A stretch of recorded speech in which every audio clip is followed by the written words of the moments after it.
Going free bread at Circus. Known to be hella circus. Dwelling creatures, phone out speakers, emblems, talisman, callous hands. I ain't friends with them. I ain't friends with them.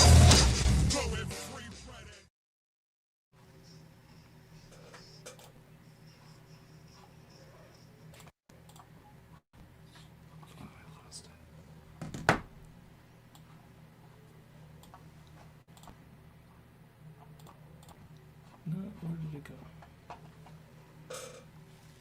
Awesome. It's on the screen. I'm looking at it. I know it is.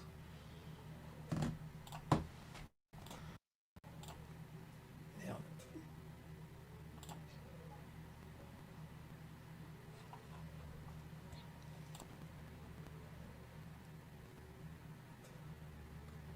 And it came to pass, and lo, I perceived the head calf and horror, the burden, and all the noise of the tape. And even your old and when Saul saw those, that the Lord thy God, and he shall kill the lamb of the trespass. In the beginning, God created the heaven and the earth was without form and void. Like that'll ever happen. What a load of...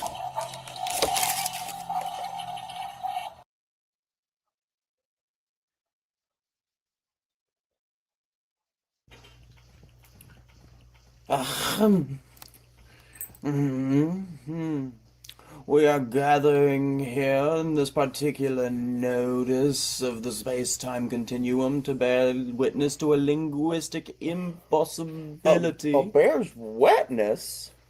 I think that's pay. The Proto-Semitic root is not merely to laugh, but a sociobiological rupture. Sarah, this 90-year-old woman who is giving birth to a philological masterstroke of incongruity. A masterstroke? Is the baby a golfer? No, you ninny. It's a miracle. There we go. A You guys hear me? divine subversion of the nonagenarian Welcome, Neil. condition. You guys hear me? 90, I hear you. don't you understand? 90, did you say? Which timeline is this? Why is my thing so bright? Is Sarah actually ISIS? If she's disguising 90 and herself having a as sex? baby, Or a mere physical I outlier hope he this brought his time? own walker. I can't Yitzhak. remember if we're doing More the like Levant Yitzhak, or the my Delta back. Is that right? Oh, We killed JFK in this one. stop it.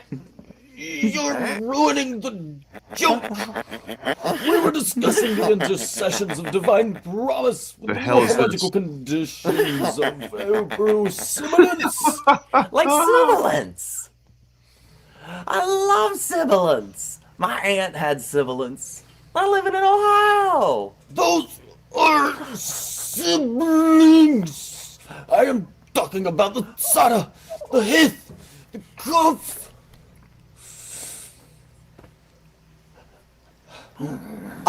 Actually, Uli, the laughter isn't just joy. It's the sound of the universe's gears grinding You guys are as an tripping. old lady. Just like the laws of thermodynamics. Wait. Sorry, wrong timeline. Ooh, here's another fine mess you philological me into.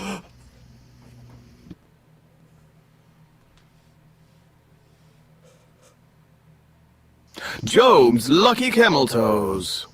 Do bad things keep happening to you? Is life just rough? Does God himself have a personal bet with a minor deity over you? Try Job's lucky camel toes. With just 2 toes, you can be the possessor of great fortune. Mansions, herds, sons, all could be yours with the purchase of Job's lucky camel toes. Job's lucky camel toes. Warning, Jones Lucky Camel Toes, not liable for any damages that occurred before, during, after. Purchase of Jones Lucky Camel Toes. Side effects may include entertainment, Job lost. Your children, your wives, your panels, your sheep, your boats, your vows, your wishes, your money, your lands, your buildings, how to say, how to sentence, every month, million offense.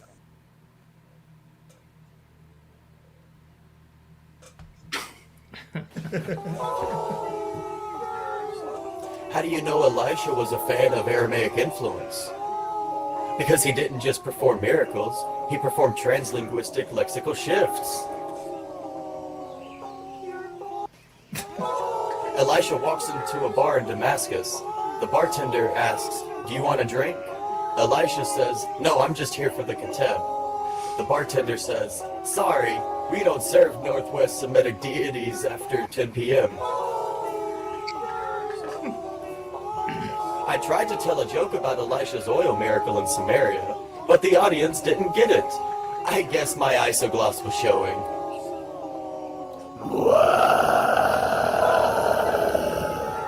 I'm so gloss.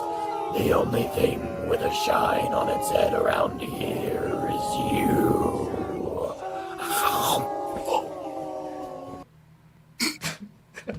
Jeez, dude.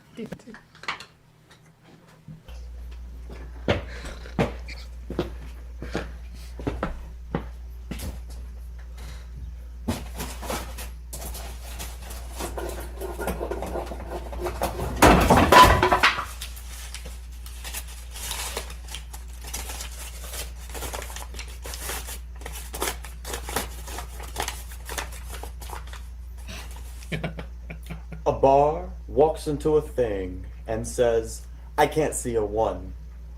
I'll open this dog." Wait. Wrong timeline. My bad, guys. See you later.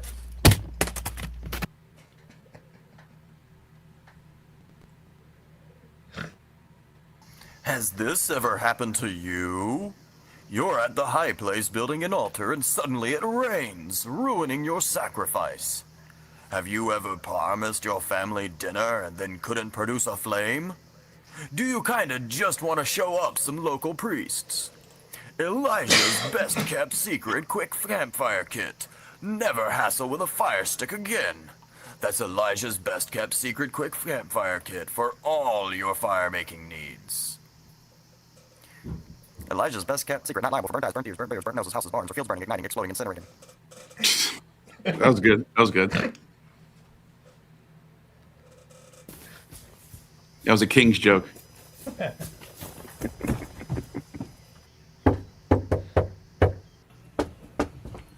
Hello? Who is it? It's Peter! Peter? I escaped from prison!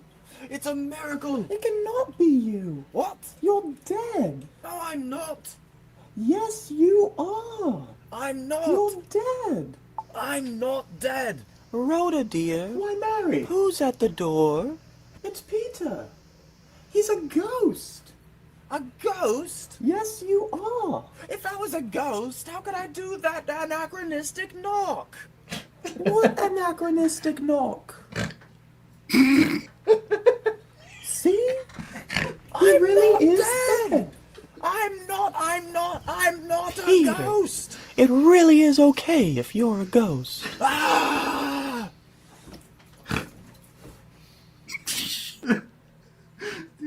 Dude, oh my god, an asterisk knock is my favorite thing I've ever heard in my life. Paul, a servant of Christ Jesus, called to be an apostle, set apart for the gospel of Jesus Christ, God, our Lord. The gospel he promised. Through him we receive grace and apostleship to call all Gentiles to obedience, that all to his name's sake. God, and you who are to so among Gentiles, hallelujah, by God's will, for I long to see you so and I pray that you understand that is to realize just as I have. Once I was alive apart from the body.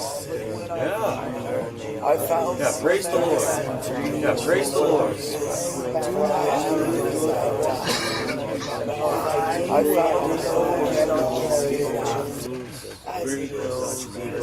yeah, praise the Lord.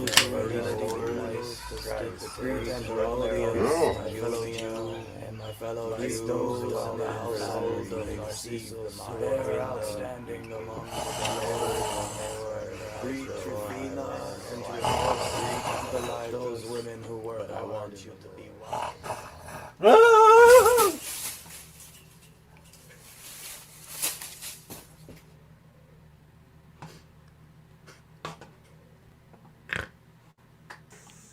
Tired of the same old perfumes, smelling of flowers day after day? Tired of the men who catcall you while you walk the streets? Do your servants deign to lift their noses in your presence? Lydia's purple perfume, a unique blend of fragrances from Sidon to Colchis and beyond. This potent power was once the purview of the rich and wealthy. Worry not, Lydia ensures each bottle sells for less than a denarii. Yes, Lydia's purple perfume, now available in a market near you.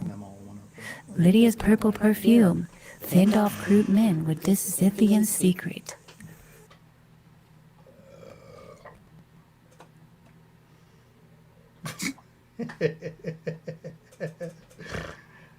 All right. Good stuff. That's when you make me. I hope you guys enjoyed that wonderful brain rot. You make me full screen. Hi, everybody. Thank you for tuning in to episode 3 of Gluten Free Bread and Circus. I'm your host, Mandy Morhall. This is my real brother. We came out of the same cunt. Scobie wanted to beat some. Gluten Free Bread and Circus is a show where I invite 3 of my friends on to read a book that they have never read that I've read, and we flip through the pages at random when we do some bibliomancy and we have a good laugh and all of that. And without any further ado, let me introduce the guests.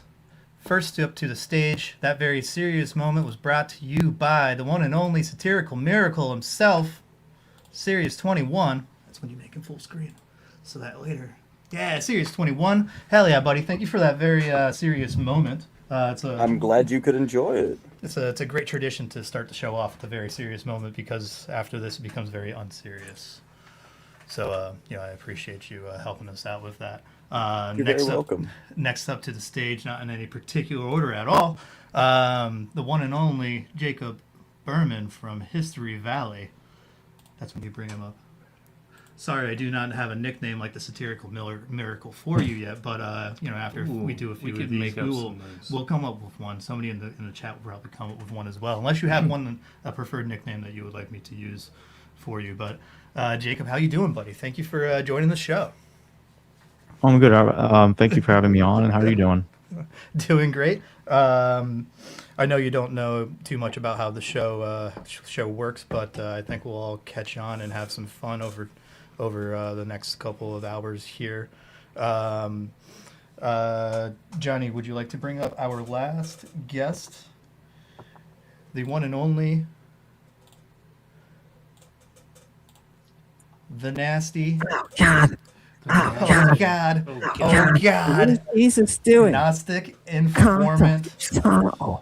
You've been so controversial lately that I couldn't think of anybody else to have. Coming for all your throats. All right, now we put everybody on the screen. That's how we do this.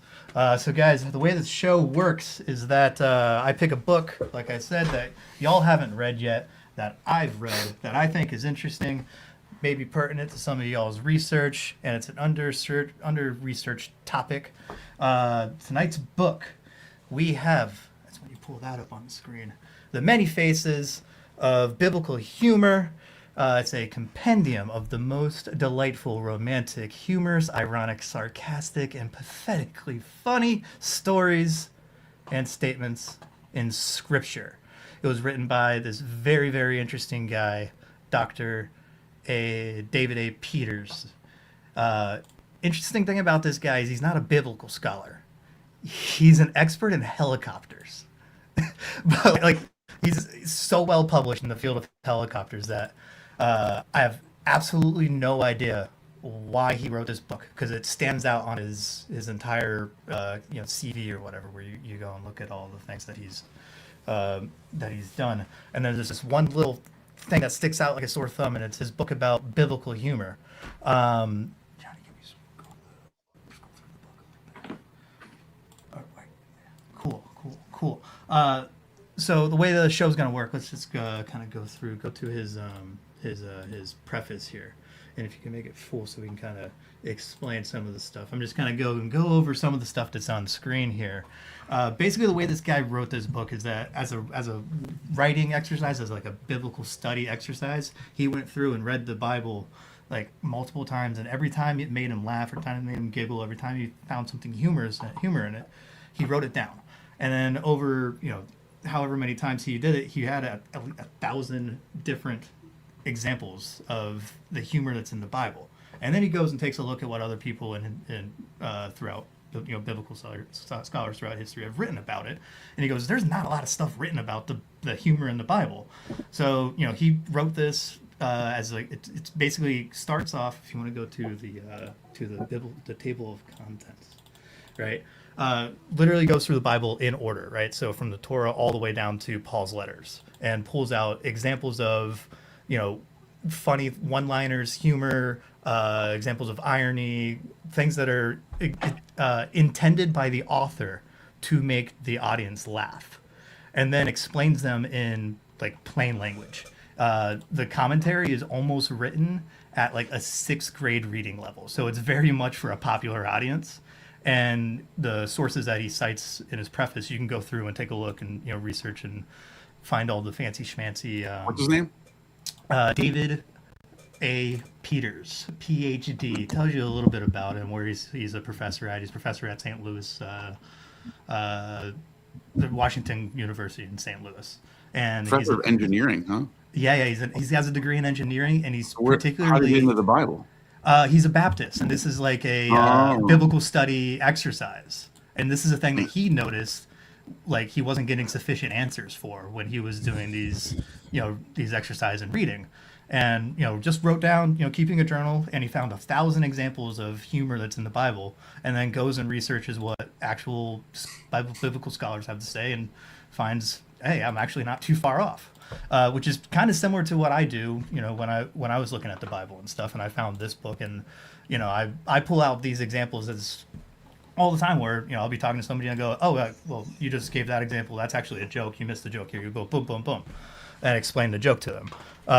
And like I was saying, this book here is written at literally a 6th grade reading level. It was written in 2003, so it's 2007, so it's fairly new. Anyway, starts at the beginning, goes all the way through, and talks about all of the examples of humor in the Bible. And the way the show's going to work is you guys, as a panel, pick a random page. Pick a page at random. And, it could be a page that means something to you. It could be, some of the examples would be page 23 or page 42 or page 69, page 138 for those who like the Misfits, page 666 or page 420. Pick a page at random, scroll through the table of context, pick a page that way. I'm not sure if we can do a word search, but if we can word search, we can do a keyword search. However the muse chooses to deliver to you to pick a page, you pick a page, you read the page out loud, and as a panel we all discuss it. Right? So each of you has sort of an expertise. So I would imagine the way the show would go, if Neil sees some fancy squiggly Greek word, he's going to tell you, hey, this is what this Greek word means, and go on about the Greek. Everybody here has their own particular expertise, and this is an exercise in both poetics and humor, or hermeneutics, and what I particularly like to call humorneutics, which is not a word that was coined by me. That was a word that was coined by Terry Bednarz, whose dissertation we're going to watch or read on the next episode of Gluten-Free Bread and Circus. So, as the tradition goes, we let Sirius 21 roll the dice to pick the first page. He's going to read it out loud to us. My drops don't work. I have a Andrew Dice Clay drop where he says, "What's in the bowl, bitch?" But that's not working tonight. So I'm pushing these buttons and they're not doing anything. So we're going to get started with Gluten-Free Bread and Circus. We're doing Bibliomancy. Series 21, what is the muse delivered to you? What page are we looking at? What page are we reading and discussing? Page 108, third paragraph. Page 108. Oh, check it out. You got the cheat. Oh, boom. All right. Sirius, take it from the tippy. Let's Johnny, see. full screen. Is that a thing you can do? I can try. I'm sure you can figure out how to do Stop that. fucking giving me shit about it. Yeah, I'm trying to help the audience read. Oh man, you don't want shit? No, I'm just giving him shit about giving me shit. It's a joke. A joke within a joke. You see the zoom button down there? Is that doing the thing? That's so and so, Wow. the famous the way to so and do it right so. there. Yeah. All right. Great. Serious I take would from the love ticket. to have more land. I'll take it. Well, we said the third paragraph, so we got to scroll down a little bit. Just read it from the tippy. We start from the From tip the and tippy? we worked in. Yeah, we work from the tip and we worked our way down. And we work our way down to the base. Gotcha. Exactly. That's how the show works. Great. I would love to have some more land. I'll take it. Boaz. Oh, I see you don't know the Torah very well. If you redeem the land, you will also have to redeem Ruth. Make her your wife and share your own inheritance with Ruth, Naomi, and all of the children that you and Ruth may have. Wait just a minute. So-and-so replies, I don't want to do that. Ruth's son would then be an heir to my property. I don't mind taking Naomi's property, but I don't want to give up my own. You take her. As was the custom, the man who turned down... Come on, Scobie. Oh, sorry. There you go. I can't read that I'm fast. doing fucking 8 things at once. Press some more buttons, Mandy. Press some more buttons. We can't hear it, They're but it'll not be working. fun anyway. They're not working. They're not. You know what threw me off is I heard Niobe and not Myobe. All right. Oh, I moan. Oh, yeah. Take it from the tippy. Let's go. As was the custom, the man who turned down the role of kinsman redeemer took off his sandal as a sign to the crowd. Boaz smiled. He had done it. He and Ruth could be married. He shouted to the onlookers, You are all witness! Today I redeem all the property of Elimelech, Chilon, and Mahon, and Naomi. The best part of the deal is that now I take as my lawfully wedded wife, Ruth the Moabitess, whom I love. I predict that we will now have a son to carry out the family name. That evening, Ruth and Boaz spent their first night together as husband and wife, if you know what I mean. How glorious that must have been. True love waits, and they were both blessed for it. That was definitely a Baptist who wrote that line. Ruth did become pregnant and had a son. Imon helped take care of the baby. When Naomi had first returned from Moab, she had refused to be called Imon, which means pleasant. She had demanded to be called Mara, which means sorrow. Now, however, Naomi allowed the women to address her by the old name. They said, Now at last, Naomi has a son again. Imagine the scenes as this narrative was told over and over to little girls around campfires through the history of Israel. It would be at this point that the storyteller would relish the punchline that was about to be given. As all the little girls looked up to the narrator's eyes, she would complete the tale by very slowly saying, with dramatic pause between each word, and they named that little boy Obed, and he became King David's grandfather. Oh, this is the point where I have my applause and my laughter buttons and all the things, but they're not working. Anyway, Neil's got his drops. Neil's got Those his are drops. dope. Yeah. I have a what's in the bowl bitch drop. I have so many appropriate drops. We'll make it work one day. One day we'll try. It was working before, and then something happened.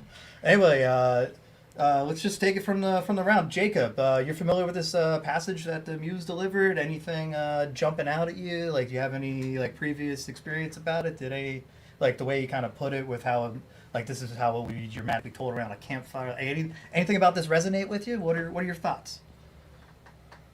I guess the only thoughts I got is it sounds like it's a kind of a legendary story that might be trying to develop a narrative about David's ancestry, and that's really all I can say.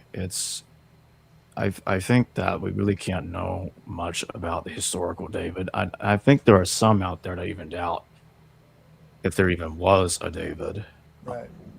Yeah. I see the character as I so far see the character as being is heavily legendary, and so His name Dawid, it means yeah. beloved. So it kind of makes sense that the beloved of God would be the first king of Israel. And a lot of people point to the Mesha stele because it mentions David, or I'm sorry, the Chaldean stele. Yeah, the House of David one. Yeah, it says House of David on it, and people go, okay, this means he existed. Well, actually, there's a tons of inscriptions that mention the House of Heracles, the Heraclidae, and nobody thinks that they actually claim descent from Heracles. Definitely existed, man. Come on. Well, I'm just these same people who think David existed will doubt that Heracles existed. They'll just say he's legendary. And maybe he is, maybe he isn't. Maybe there was a guy, maybe there wasn't.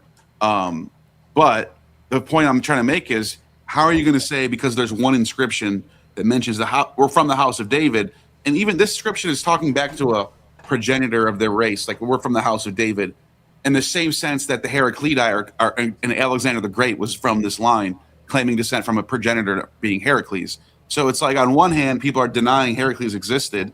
On the other hand, the same methodology is providing them with the evidence that David existed. So which one is it? Either we can't accept these archaeological references to someone in the past as legitimate justification that someone existed, or it is. Which, you know, I mean, you can't pick and choose. Well, here in these passages, they're bringing out specific, call to the fact that the names have significance in their meaning. Mm-hmm. And then, I'm noticing he's specifically pointing out that this last line is a punchline. Do either of you have a knowledge of what Obed actually means? Like, why is this funny? Obed? No, what is it? I'm saying, yeah, here's his last little piece of Obed. Abed. Wow. Okay. So, yeah. Very next line. Just didn't get to scroll down to it. Wait, but they're speaking in Hebrew, though. Yeah. Of course. Well, that's why I'm saying, what does Obed actually mean? Why is this so funny? I can look it up. Obed name etymology. I'm not really sure. The girls must have oohed and awed. It's from the linguistic root beda, which means to work, to serve, to worship. It means like servant or worship of God. Obed. Okay. So I guess which again sounds kind of like a folk etymology or something. Right. I don't know. So maybe it's funny that the low is made high. Maybe. Yeah, that sounds like pretty typical actually for what we find in the Bible, the low being made high. That's kind of a very, very common theme. That's on theme. Yeah. Yeah, it's kind of interesting how he's like showing how it's building up to this like moment. You know what I mean? And there's kind of these little subtle funny thing, like humorous things. They're not like going to make you laugh out loud, but they're going to like the audience, it is like targeted to make them laugh, and none of us are of the criteria that he's describing would be, you know, who this story was told to. But I don't know about that. I mean? Because if he's saying that their names are Ubed, go back to that part where it says that. Well, so what I was talking about was the fact that this is a story that was recorded specifically meant for girls, not for males. You know what I mean? Mm-hmm. I mean, that's fine, but the part about the Ubed thing, it's like that sounds like sorry, where's that at? Here? The little girls must have oohed and awed and said, wow, Ruth is the Moabitess, who was the great-grandmother of our most glorious King David. It's an exciting ending to a romantic tale. Yet, the times of the judges had some great moments, and they unfolded into Israel's golden age. It also had some fucking wild moments where you have literally in the book of Judges 8, it says that one of the priests he went to sleep. He was staying in the tribe of Benjamin's land, and they went to sleep, and then his concubine was with him, and the people in Benjamin all came and knocking on the door. Give us your concubine so we can have sex with her. And it's very similar to what you had. It's very similar to the Abraham story with Lot. With Lot, yeah, it's like a retelling, but it's different. It's like a little bit different. And they're all like, "Give us your concubine." And the priest is just sleeping the whole time. He has no idea.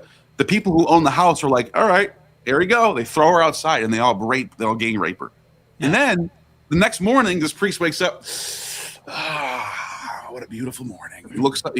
She's like, "I just been raped by the whole city. Just had their run on me all night long." And he's like, "Oh, you know what I'm gonna do?" He cuts her in 12 pieces. He murders her. This poor girl. Just he did nothing while she was being gang R-worded the whole night. And he's sleeping, having a good old time. Wakes up. He murders her. Cuts her up into 12 pieces. And then delivers one piece to all the tribes of Israel. So say, look what Benjamin did last night. Is that a reversal of the Osiris myth? That's a good, what's it called? Comparison. I think it's that's probably true. There might be something going on with being torn into pieces, and then the pieces are spread out. That's what happened with Osiris. I would say that might be something. That might be a fair. Dionysus, I think, was Dionysus, one of them. Zagreus. Yeah. But it's interesting. It's just the way they tell it, though. It's like so bizarre that this poor concubine just she didn't do anything. Like, what was the point? I just don't. It's such a weird story. It's in Judges 8. It might be comedy, actually. It might even be comedy. I bet you. I bet you we'll find something about that in the. You see brutal stories like that in the Old Testament. Like also in Judges, you have the Jephthah's daughter. Yeah, she gets lights her. He sets her sacrifice to Yahweh. Yeah, he sets her ablaze. And apologists try to dance around that issue, trying to say that's not what happened. It has to do with, I don't know, her virginity or something like that, which is stupid. That's not the case at all. What happened is Jephthah promised Yahweh the first thing that would show up to his doorstep if he were to gain victory over his enemies. He wins, and his daughter shows up. Yeah, but she's the first one to show up at his doorstep. So he lets her live for a couple of months to do the final things that she wants to do, or whatever the hell. She gets to go live as like in the wilderness with her other virgin friends, and enjoy her life for a few more months, and then she comes back, and then he does the deed. And then he does the deed. It says he sacrifices her. Yeah. So the human sacrifice. So you can actually pull that up. Could this be a remembrance of the early original scapegoat? I don't know. Before they replaced it with an animal. My reading of it was more of like a Maenadic. She became a Maenad. I'll tell you all what I think. I think Ruth is the opposite of Esther. Okay. And what Esther is doing is she is trying to preserve the Jewish people by marrying a foreigner or something like that. And Ruth, in Ruth's case, she's getting together with the opposite direction, a Jewish king, if I remember the narrative correctly. And so, again, Ruth and Esther are opposites. And I think what the stories could be, because I haven't actually looked at the full text of Ruth a little bit like this, but Ruth and Esther, I think, are kind of like stories imagining different situations that kind of like instruction manuals. Yeah. In case Israel goes through a certain situation, because they've been under occupation several times. They've also been independent at one time. And so they go back and forth. So Ruth and Esther complement one another to help their society get through different situations. That's kind of how it looks like to me. And well, I got Judges 11 ready to go if you want to see it real quick. Yeah. Go ahead, Jacob. Keep going. No, I'm done. So I just think one narrative complements the other because they are kind of similar while also kind of being polar opposites. Scoby, can you pull my screen up? Absolutely. Because I just want to show you what I mean about the Maynad thing. This is the first thing. It pops out at you, I think. Let me know when you got it. Yep, there it is.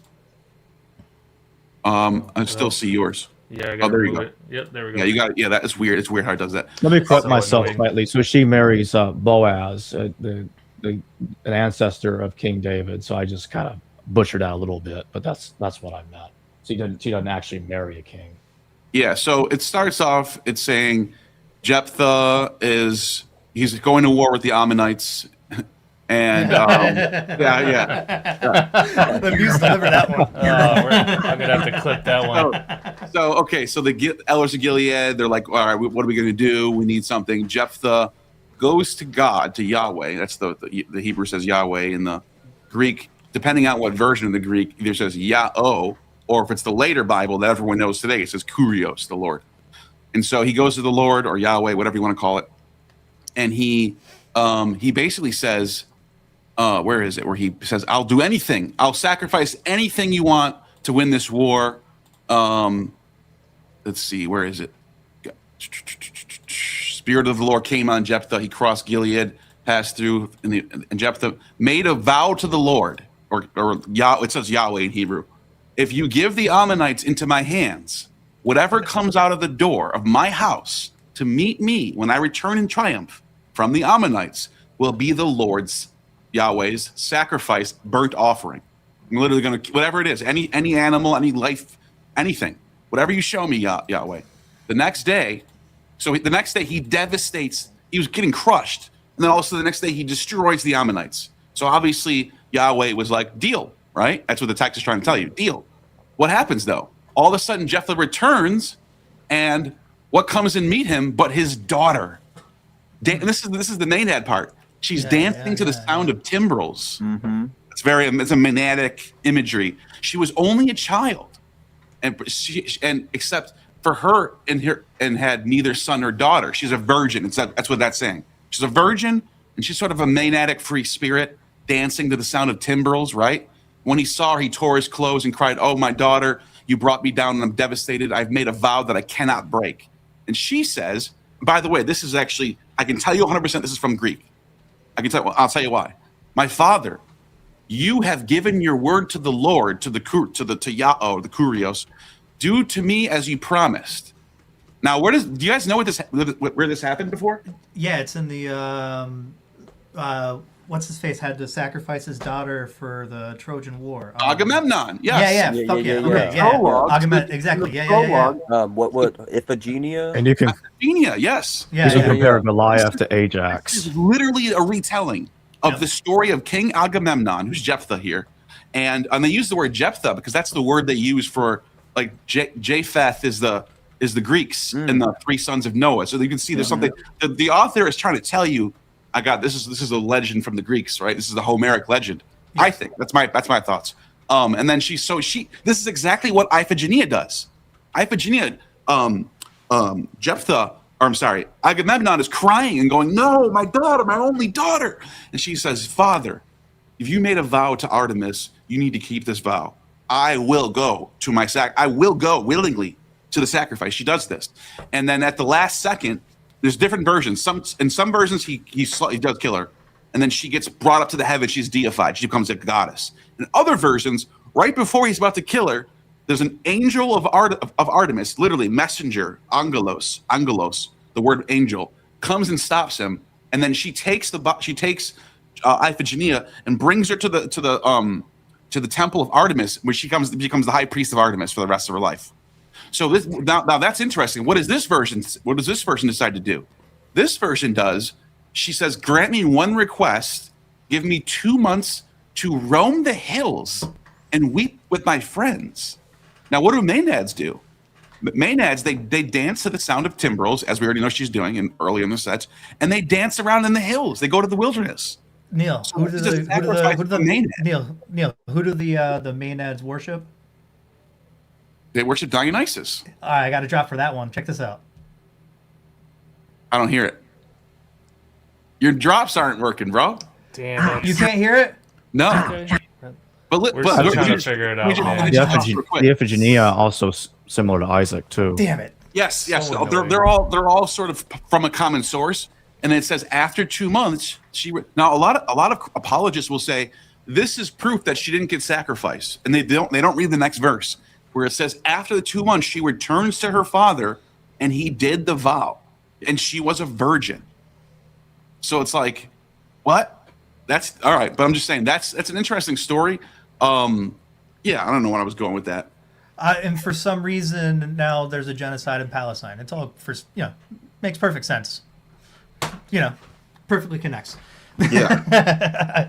I don't know. I'm not trying to laugh about They genocide, do but the I'm just same saying, this is the book that all of this, all of that genocide's, happening over there for, and this book is riddled of jokes, and the people that are out there killing my cousins for throwing rocks at them, they don't get the jokes. They're my cousins are getting killed over a bunch of jokes. It's an absolutely bizarre situation from my perspective.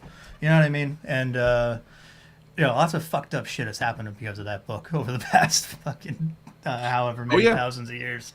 And it sucks when you don't get the joke behind it, or you don't recognize that it's a reference to something else. You know what I mean? Like, how does that shit go over the audience's head, or did it not go over the audience's head at the time? It went over the heads of the audience through mistranslations and through manuscript, all sorts of shit. You know what I mean?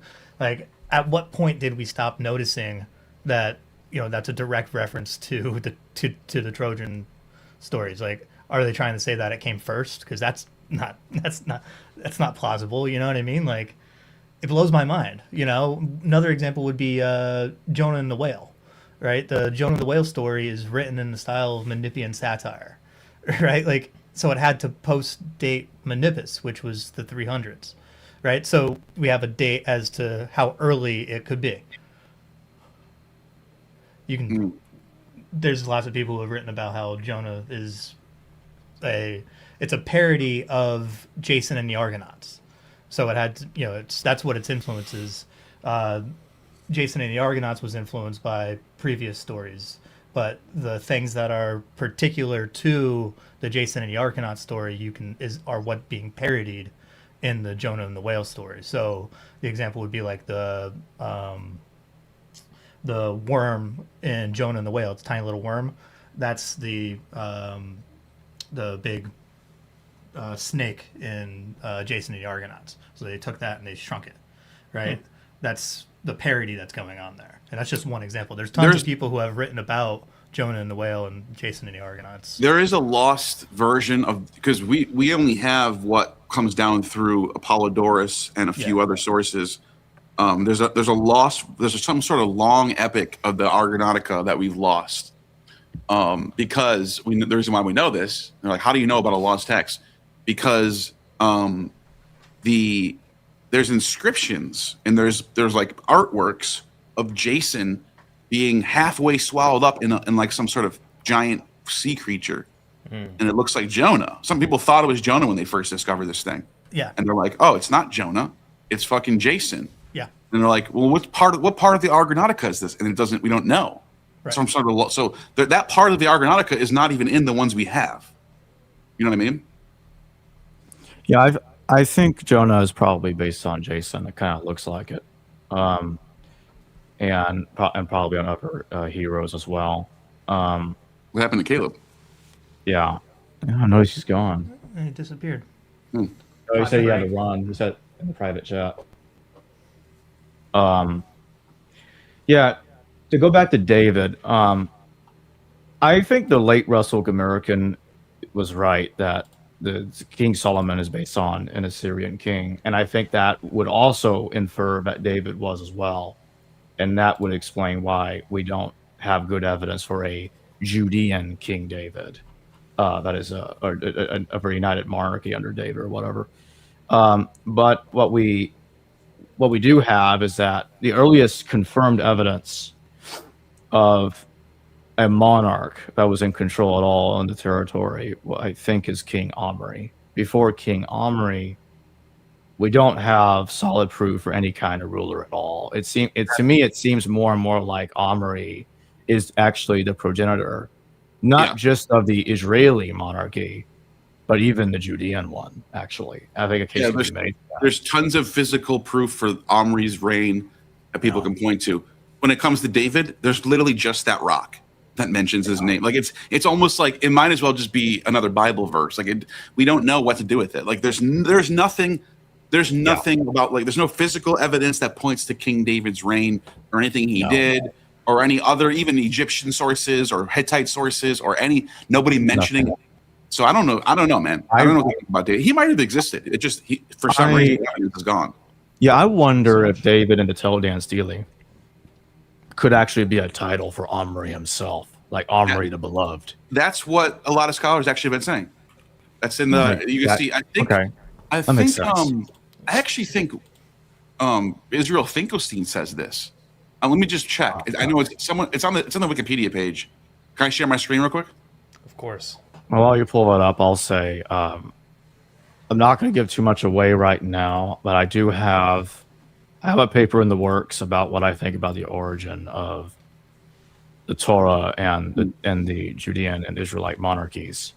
Yeah, here it is right here. In the works right now. Okay. So since 1993, 1994, a bunch of scholars published on it. Blah blah blah. It says dissenting scholars note the word dividers are employed elsewhere throughout the inscription, and one would expect to find one between Bet, house, and Dawid, house of David, 2. But if the intending reading was house of David, they contend that the reading Dawid as David is complicated, since the word can also mean uncle, a word rather wider meaning in ancient times as it is today, beloved, or kettle, which is weird. Lemke and Athos suggest that Bet Dawid could be a place name, and so that's who it is. Lemke. It's Niels Peter Lemke. We know him. He's a good guy. In Athos, it refers to Jerusalem, so that the author might be claiming to have killed the son of King of Jerusalem, the house of Dawid, the house of the beloved. Yeah, I don't know. I don't know what to think about this. But you mentioned that someone else said that David is a title of Omri. I didn't see that there. No, I mean, like the title, it could be the beloved. He could be the beloved. Okay. Or someone else, maybe something. It doesn't really matter. What I will say is in my paper, I'm not just going to go over why I think. Let me share it one more time. My bad. There's more. I'm sorry. Let me share it one more time. Sorry about that. Go back. I'm working on it. Sorry about that. Like there's more than Niels Peter Lemke. I just realized this. So you got Austin Anson Rainey, who thinks the same thing. Thinks it's House of the Beloved. Yosef Garfinkel, critical of those translations. Now they seem ridiculous, so he doesn't think that at all. Francesca Savrakopoulou states that even if the inscription is House of David, testifies neither the historicity nor the extent. That's what I've been saying. It could just be they know the legends of David, so they're writing about David on the inscription. That's the other one. So, anyways. Well, that's assuming that the legends even existed earlier, and I would say there's no proof for that. There's no proof that any of the texts of any of the Hebrew Bibles before the 1st century BCE, and I don't buy for 2 seconds that the silver scrolls they found is somehow proof that no the Numbers one. No, I agree with that, but I would push back on what you're saying though, because the Kings and Chronicles section, which is not the Torah. So you got the 5 books of Moses. There's zero evidence, zero mentioning, zero citation, anything close to the Bible, except for that one inscription that mentions Balaam. That's it. Then you get tons of evidence for these kings that exist in Kings and Chronicles. So then I would say David might be part of the literature of that time period. I would be more inclined to agree that there's David legends floating around before there was Moses legends floating around. Well, I think there's an issue there that I'll save for another time, because that's going to take a lot of explaining. But still, it is the case, regardless, that there is no concrete proof for the text that we've got being before the 1st century BC. We just don't have it, and there's no hints of Chronicles or Kings, just like there's nothing from the Torah in the Elephantine Papyri, for example. Yeah. So there is that. I didn't meet David till today. I think is he? Or I'm sorry, Caleb. Is he an Ammonite or no? No. Okay. No. He's a comedian. Yeah. Oh, okay. I was just wondering, like, if the Ammonites were like, "Get out of there, Niels, run!" No. That's what they do to people whenever I'm on. No. They go, Maddie, run, Maddie, run. No, he knew you were gonna be here. No, I think it's like kids are just getting home kind of thing, and just yeah, you're like a cool guy, man. I like this No, comment. I think you guys would get Dude, he's along very fucking well. hilarious, and he knows his shit. Like, it blows my mind how well read that dude is. Like, I'll throw out like random obscure comedy or satire from, and he was like, "Oh yeah, I read Tristram Shandy." I'm like, "How the fuck? Like, no one's read that. Like, that's such an it just blows my mind how, like, you know, you run into people in the same circles and, like, you know, have the same interests. And then they're actually talented at what they do. You know what I mean? It just blows my mind. Anyway, let's flip to another page and take a look, see what this guy has to say about, like, funny stuff that's in the Bible. Neil, you want to grab throw a random number out there for a page and take a look? What's the muse? Page 89. Delivered. Page 89. Johnny, flip it to page 89. Let's take a look, see what he's That's talking 89 about. on the PDF. It's fine. It doesn't matter. Just whatever the PDF shot says, Johnny. No one's gonna fact check you. You know what I mean? You're not using AI to justify any of your thing. It's not giving you a false. On page 68, it says this, and then you go and you read page 68. It doesn't say that at all. I don't know. No, you lost your screen. Did you lose it? That's fucking hilarious. I literally tapped my fingers and I lost the screen. That was awesome. All right, bam. So this is the book we read. What'd you do? That's just like the PDF.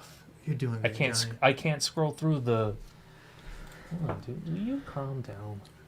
I'm calm. I appreciate you guys being here for the show. Here we go. There we go. Look at that. All right. So going in raw dog, no context at all. We'll figure out exactly what the hell this guy's talking about. What the hell is humorous about this? Neil, if you want to take it from the tippy and work your way down, that's how we do it here. Okay. I wish I had drafts because I have buttons for all of these things, but we don't have it anymore. Work it out. We'll get it for the next episode. Sarah was one of the first to see the approaching doom, and he deserted his troops rather early. He was able to climb out of the wadi before the Israelis arrived. Once out, that's an anachronistic term, Israeli. You mean Israelite, I guess you meant to say. Once out, he ran with all his might back west and away from the advancing army. As he ran across the plain, he came to a familiar sight, the tent of Heber, the Kenite, his confidant and spy. Heber was not there. He was with the Israeli army, but his wife Jael, the lively gazelle, was at home. "Please," said Sisera, "hide me from the Israelis. They are right behind me. Let me in your tent. When they come by and say, 'Did you see Sisera?' Tell them that I went that way." "Of course," said Jael. So is this like a retelling of the text? Is this like a rewrite? Yeah, that's basically what he says in the preface, is that, like, he goes through the Bible from start to finish and he will add in, like, commentary, and I think this might be part of his commentary. Yeah, it's not like a word for word. It's like rewritten, sort of. Yeah, he's dumbing it down for the audience. It's written at like a 6th grade reading level. Of course, said Jael. Come right on in. You look so tired. Why don't you just take a little nap while I fend off your chasers? Here we have some warm milk and lie down. I'll cover you up in this blanket. Sisera fell asleep with exhaustion. When Barak and when his men finally arrived, they asked Jael about Sisera, just as Sisera had expected. They demanded, "Have you ever seen the enemy? Have you seen the enemy general?" Jael, however, did not answer as Sisera had thought she would. "Yes," she said. "You will find him in my tent." When Barak went in, he found Sisera all right. He lay dead.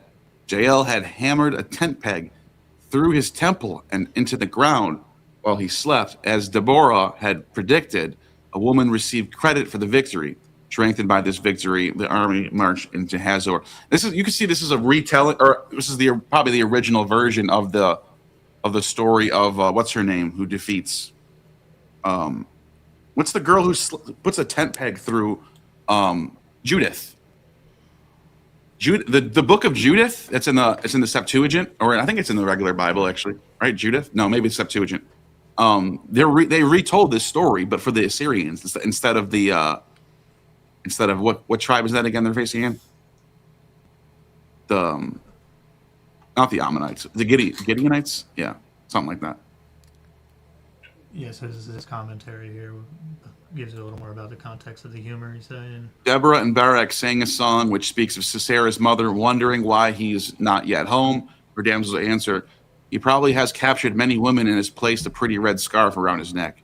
5:30. Well, they were only partly correct. Rather than Sisera capturing women, a woman had captured Sisera, and the red scarf around his neck was made of blood. It's classic Hebrew humor.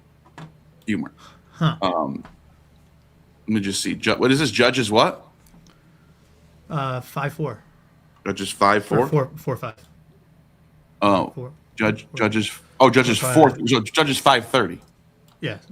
Judges 5:30. So it says, and they not finding and dividing spoils of women or two for each man, colorful garments as plunder for Sisera, colorful garments embroidered, highly embroidered garments for my neck, all this plunder. So he's like retelling this into a comedy. Is that what's going on? I think. That's what it sounds like. Yeah, no, he's just explaining what would be humorous to the audience, at the time. Like how I think everything in italics is what he's saying, and then the stuff this is his commentary. Oh, okay. And this is the loose translation, rough idea of what's going on. You know what I mean? It's not I was trying to figure that out by. It's not. So we jumped into a random page, is what I'm saying. Yeah. So this is kind of the point. But yeah, we're talking about, fucking like you were saying, like brutal shit, right? The stake through the head. Yeah, that's happened to the Book of Judith as well. That's in the Bible. That's crazy. That's what I'm saying. Twice. You don't even know this shit's in the Bible. I've never read it. Yeah, twice. So, So he's basically saying that there's like some sort of a play on, he's bleeding and the word red scarf. Okay. Check this out. Ready? I'll show you right now. So that same story is retold. If you let me share my screen right here. This is from the Book of Judith. It's in the Catholic and the Orthodox Bible. It's a Septuagint book. And Judith, the God-fearer. And what does she do? Well, she's being sacked by the Assyrians. And one of the generals of the Assyrian army under Nebuchadnezzar is this dude. Let's see. Let me see if I can find the prayer of Judith. She prays and blah blah blah. She prostrates herself, ashes on her head. This is like Ishtar in a way, wearing sackcloth. She's like Ishtar. And then what happens? Judith goes to war. Judith concluded a petition. She rose from the ground where she had been laying prostrate. The enemy, she goes to the enemy camp. This is exactly what you just heard from that story. She goes to the enemy camp, and she says, "I am a daughter of the Hebrews, and I'm fleeing from them because they are about to be delivered into your hands." She lies to them. "I am on the way to see Holofernes." This is the commander-in-chief of your army. Remember, we just heard that story. Who's the commander-in-chief? They're like, "Oh, it's Sisera." And she goes, so she says the same thing to Sisera that happens here, Holofernes. And then look at this. Ready for this? Tent. Where is it? She goes, so first, then the bodyguards. Oh, wait, hold on. When the news of her arrival spread to the tents, they were filled with admiration for her beauty. And let's see. Where is it? She puts the tent through his head. Led her into the tent where she slept until midnight. Shortly before morning, she arose and sent this message to Holofernes: "Please give orders to my lord to allow your servant to go out and pray." Holofernes commanded his guards to restrict her movements. She remained in the camp for 3 days. There's that 3-day motif, just like you find in an Ishtar story. Going out into the night valley, the valley of Bethula, and bathing into the spring camp. After bathing, she would implore God of Israel to guide her to triumph. Then return purified, remain in the tent until she took the evening meal. And then on the 4th day, where is it? Where does it just get to the point? Where is it? The critical moment here. When the hour grew late, his attendants quickly withdrew. But Boaz closed the tent from the outside, and they withdrew to their beds. Judith was left alone in the tent with Holofernes, who was sprawled on his bed, completely intoxicated. Judith had instructed her maid to stand outside of the bedchamber and to wait. The case previous days, she had said that she was going to out and pray. When all had departed, and no one of great or minor importance was left in the bedchamber, Judith stood beside the bed of Holofernes and silently utter this prayer. Or, O Yahweh, God of all power, look favorably in this hour on what I am doing to the glory of Jerusalem. And at this time came to the aid of your heritage. All right, get to the point. She then went to the bedpost near the head of Holofernes and took the sword that hung there. This is a different version. She drew, because there's a different version where it's literally a tent peg.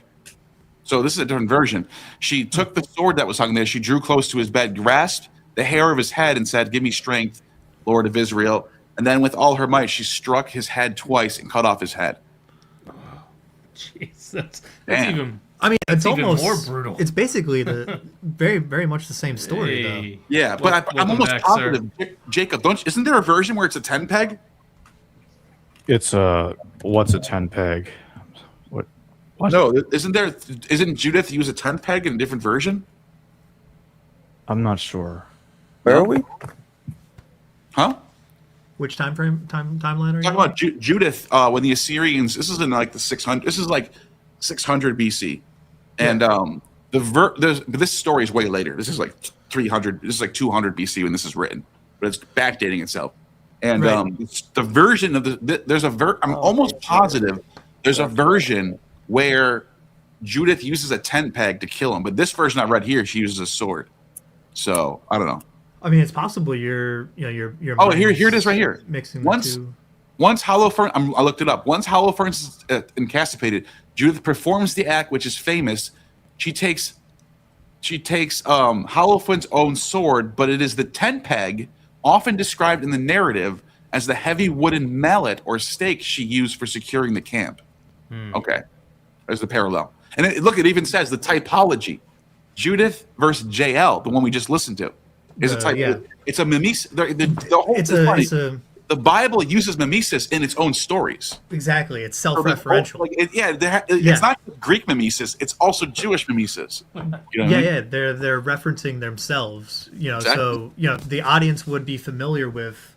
One of these stories came first. So which one of these came first? They would be familiar with that motif, and this book that I have is explaining that was actually one of these motifs that you see in classic Hebrew comedy at the time. And like I said, we literally just jumped in randomly, but you can I'm just curious, does he explain in the intro if he's rewriting? Is this like a rewrite? No, he does explain. Do you want to read his preface? I'll show you. Yeah, let's go to it. I just kind of skimmed over it, you know what I mean, just to kind of get stuff going. But I also had quote the AI do a summary of it, and they basically explain that he does his own kind of so rewriting of the text. He's rewriting these stories into comedies. It sounds like. I don't know if he's rewriting them into comedies, but he it almost like he stops and then says, "This is where I see." Yeah, he explains certain comedic forms. Go up. It said the purpose. Go up to where he says the purpose. Okay. The purpose of this present study, therefore, to go back down. He's quoting to investigate the whole corpus of biblical literature with a view to establish and include definitions of that brand of humor, which may be termed peculiarly or distinctly biblical. Yeah, that's a quote from this guy's dissertation from 1961. I actually looked it up and I could only find like 23 pages. But 23. I was only able to find 23 pages. He says, thus we sometimes find it funny and pathetic to see that God's people, when confronted with awesome truth of his commandments, often turn around and do exactly the opposite of what he asks. It's not a ha-ha funny that they do this, but it's incongruous, and therefore pathetically humorous. Similarly, the use of irony by Jesus is humorous as he pokes fun at the hypocritical leaders of his day. Elton Trueblood, The Humor of Christ, gives an excellent treatise on how Jesus used irony in his parables and in his teachings in order to make the message more clear to his listeners. Yeah, I mean, he's given these sources are all really good. I have the True Blood book. I have this one here. There's a humor in the Bible or the Old Testament. We looked at it on your show, but he does actually explain what is in parentheses and what's in. Hold on, it says, rather than rely on this particular translation, I've chosen to paraphrase, here it is, each scripture in my own words in order to bring out the humor as much as possible.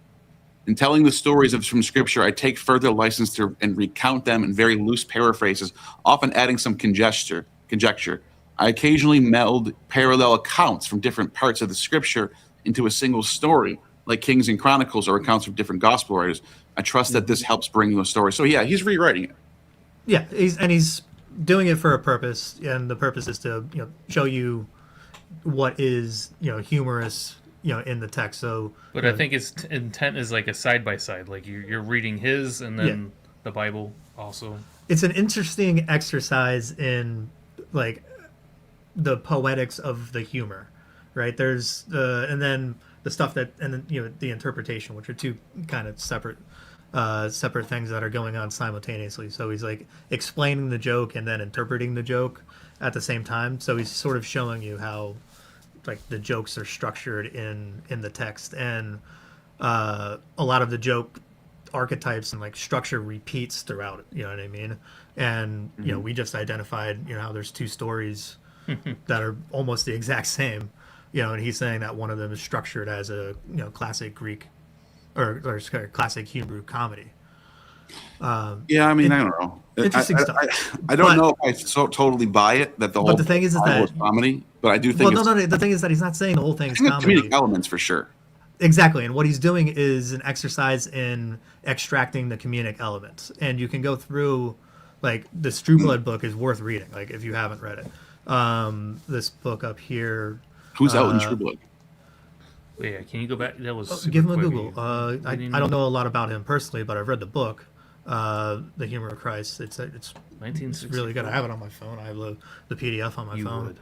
Yeah, I do. This American is like, Quaker theologian. Yeah, cool stuff. He goes and examines all the funny stuff and the irony and all that. Really, really good. That's on one of the reading lists in the future. So he's just he says who his sources are and how he's doing what he's doing. So it's here, this one. I have this book. We looked at it on your show, Neil.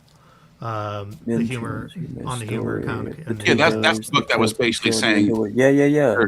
There are elements throughout the Bible where it uses comedic. What's the word? What's the phrase where like there's a serious movie but it stops to do something funny really quick? Comedic. Yeah, I thought that part was funny too. Dark humor. No, yeah. I'm saying what is the phrase when there's a movie and then all of a sudden out of nowhere it just does something funny, just to do it, and then it goes back to being serious again. So there's a phrase for it. It's called something. I forgot what it's called. I'm like comedic relief. Well, what I read on specifically the Elisha Bear thing was that this was like political humor. That Baldy was a local Semitic like word for a usurper of a like local position in governance. I mean, I was just doing research for skits.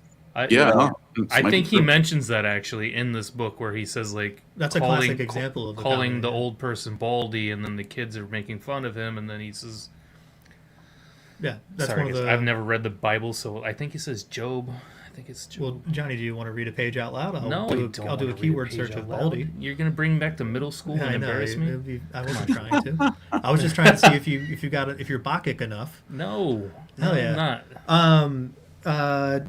Jacob, do you want to pick a page at random? What's the muse delivering to you? How you feeling? Would you like Sirius to roll the dice and pick the page that way? Ooh, how are you feeling? We're gonna keep it going and take a look at what else he has to say and see where the I don't have a clue what to pick. I mean, how many pages is this book again? 558. 500. Oh, I need more dice. Oh, sorry, 580. I apologize. Oh, never mind. Okay. I don't know. What, page 100, I guess? Let's see what it says on page 100. Kablam. All right, so looks like we are, in the context, we're talking about Judges. Oh, Judges 14:18b. All right, let's see if there's anything interesting coming up from the front. All right. So he's talking about a riddle that has double entendres and double meanings have to do with honey and lions. And there's all sorts of other stuff. I don't know what that did. All right, let's take it from the tippy, work our way down to the base, and read the page and see what the muse delivers for the conversation. Jacob, without any further ado, take it away, bud. All right. If you had not plowed with my heifer, you would not have found the answer. It's Judges 14:18b. The metaphor was not exactly flattering to his bride, but it made its point. Samson stormed out of the wedding, went to the next town, and killed 30 Philistines to obtain payment for his wager. By the time Samson returned, the bride's father had already given the girl to someone else. Samson became angry and tied 300 foxes together, tail to tail, in pairs with torches between them, and let them loose in the Philistines. Barely. I can't even imagine what the Philistines fought when they saw flames cutting through their fields. After that, there was nothing but war between Samson and the Philistines. On one occasion, Samson outdid Shamgar and killed 1,000 Philistines with a jawbone of a donkey. He then bragged in a song, "Put the jawbone of an ass, I made asses out of them.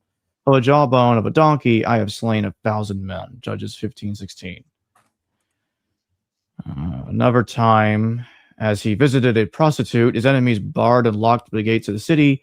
They thought they had him trapped. Samson stayed in bed with the harlot until midnight.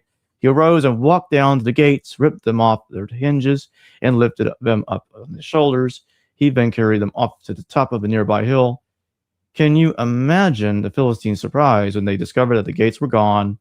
Samson had escaped. They found the missing gates on top of a hill. I wonder how they ever got them back to the city. Judges 16:1-3. We all know how Samson was finally captured. It was his weakness for women that done him in. His Philistine paramour, Delilah, kept asking Samson for the secret of his strength. He kept lying to her, but was getting closer and closer to the truth. Delilah: "Oh, Samson, you are so big and strong. No one could ever capture you. I'll bet there is not a thing that is your weakness, is there?" Samson: "Well, there is just one thing. If I were tied with 7 leather bowstrings, I would become as weak as an ordinary man." Delilah tried it, but Samson broke them like cotton thread. Interesting. Do anybody know where this story goes? Are you familiar with it up to I'm pretty sure that after this, Delilah gets screwed over by Hades, and then Hercules has to jump into the giant pool of souls. Oh wait, wrong movie. My bad. My bad. You say Delilah, all I can think is the Plain White Tees, so it's really hard to not get that song in my head right now. Oh shit. Jacob, any thoughts on this scene here with Delilah and Samson and the asses and the killing a bunch of them with the jawbone? Any thoughts? There's this if you plowed my just not plowed my heifer. The only thing I'm going to say is I think Samson's character seems to be, I would say, largely inspired by Greek characters like Heracles. Yes. Yeah, totally. Right. I don't think Samson takes a Nazarite vow, and then basically Delilah tempts him into talking to him. When he opens up to her, and then he tells her the secret of the Nazarite vow, and that if his hair gets cut, he loses his power. And then she reports this to the Philistines, or is it the Philistines? I think it's the Philistines. And then they find out, and then they're able to capture him, and then he sacrifices himself to destroy her. It's a pretty good story. It's actually one of the best stories in the Bible, I think. That's Mother Gothel shit right there. It's great. Yeah. That final scene when he's in their temple and he asks God for the one last strength. It's like a really good last. They should make a movie of it. For sure. They really should. It's a shame they haven't yet. It's called Tangled, and she's locked in the tower, and she can't cut her hair, and she's trapped by her mother. That's right. I keep getting the timeline messed up, man. Sorry, you got it. Talking about Rapunzel? Yes, exactly. That's Rapunzel can't cut her hair. If she cuts her hair, she loses her power. Mother Gothel can't stay alive. That's probably from the Samson's story. I'm telling you. Check that out. They didn't make this shit up, dude. That's how you. Oh, there is a Samson movie. I just never heard of it. It's from 2018. I just looked it up. Oh, really? Yeah.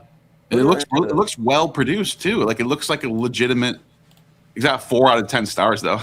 Rotten Tomatoes. You can't trust that shit. That's the internet. Billy Zane's in it. What? I gotta watch this. I'm gonna check it out later tonight. Groovy. So, Sirius, check out what he has to say about the end of it. We got the irony of the taunted man taking revenge makes this a glorious end to a tragic tale. Yeah. Yeah, that's what I was just talking about. When, Yeah. when he's got his hair cut off and he's like, no, bitches, fuck all of you, and knocks over the pillar while they're all drunk. Oh, Yeah, he basically kamikazes the Philistines. Yeah, yeah, yeah. Do they have to walk through naked down the, like, in the middle of the streets in front of everyone? I mean, have to? No, but you just walk naked anyway. Yeah, it's just there's so many like tropes where like they shave somebody's head and then they cast them out and then they have to walk down the street. Oh, you It's mean like a shame? Like yeah, like a walk? shame ritual. Oh, yeah. Organized a big celebration.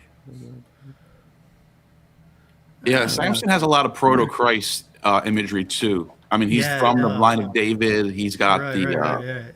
He's If I'm correct, his name means like the sun or something Little like son. that. Little son. Shemesh means son. Yeah. Yeah. Shemesh, son. So like Samson.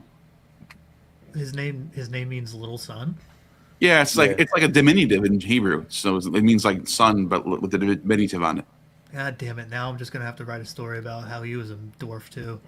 Just add into this fucking idea. Because I have a very strong argument that Jesus was one. So if there's Samson imagery, No, I thought the kid in the garden was a dwarf. Yeah, I just wanted to make sure my memory was served right. It says Shemesh, which is son, and then it says the suffix on is a diminutive. That's absolutely what it is. So Samson means little son or son-like. Did you have that up? Diminutives can also mean like this, like it's a like. Right. You know what I mean? Were you sharing your screen? I don't see it. Son. Oh, I can. I was just looking up. Yeah, I can share my screen.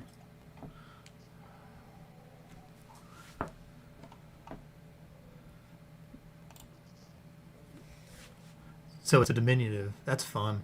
Yeah, that's hilarious. My entire running they're everywhere. Yeah, I know, but just based on the fact that my joke about the diminutive, the penis, what is it, Philiscos or whatever, that joke that I said, which actually refutes Amon's logic, like it's like based on your logic and your flawed methodology of the etymology. I can make a far more reasonable argument that Neoniskos is a pun and it means dwarf. And you're using terrible methodology if you're actually taking that joke serious. What I'm saying is that, like, the same logic applies, right? Yeah. And it's flawed to say that. Interesting. The phalloscois is interesting because that's the word they use to separate a normal phallus from an actual handheld phallus that you hold, like a dildo. Right. It's called a phallus. Like that's what a phalloscos is. It uses the diminutive means like a phallus. Yeah.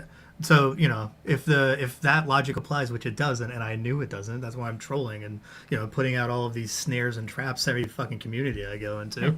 I'm just laying snares and traps, and people keep falling in them, and that's one of those chaos apples that I threw out there. And instead of saying for the most beautiful, it said for the stupidest. And look at the people who have grabbed that one and took a huge bite and broke their teeth on it, because that was embarrassing. Wait, did you actually say you think Jesus is a dwarf now too?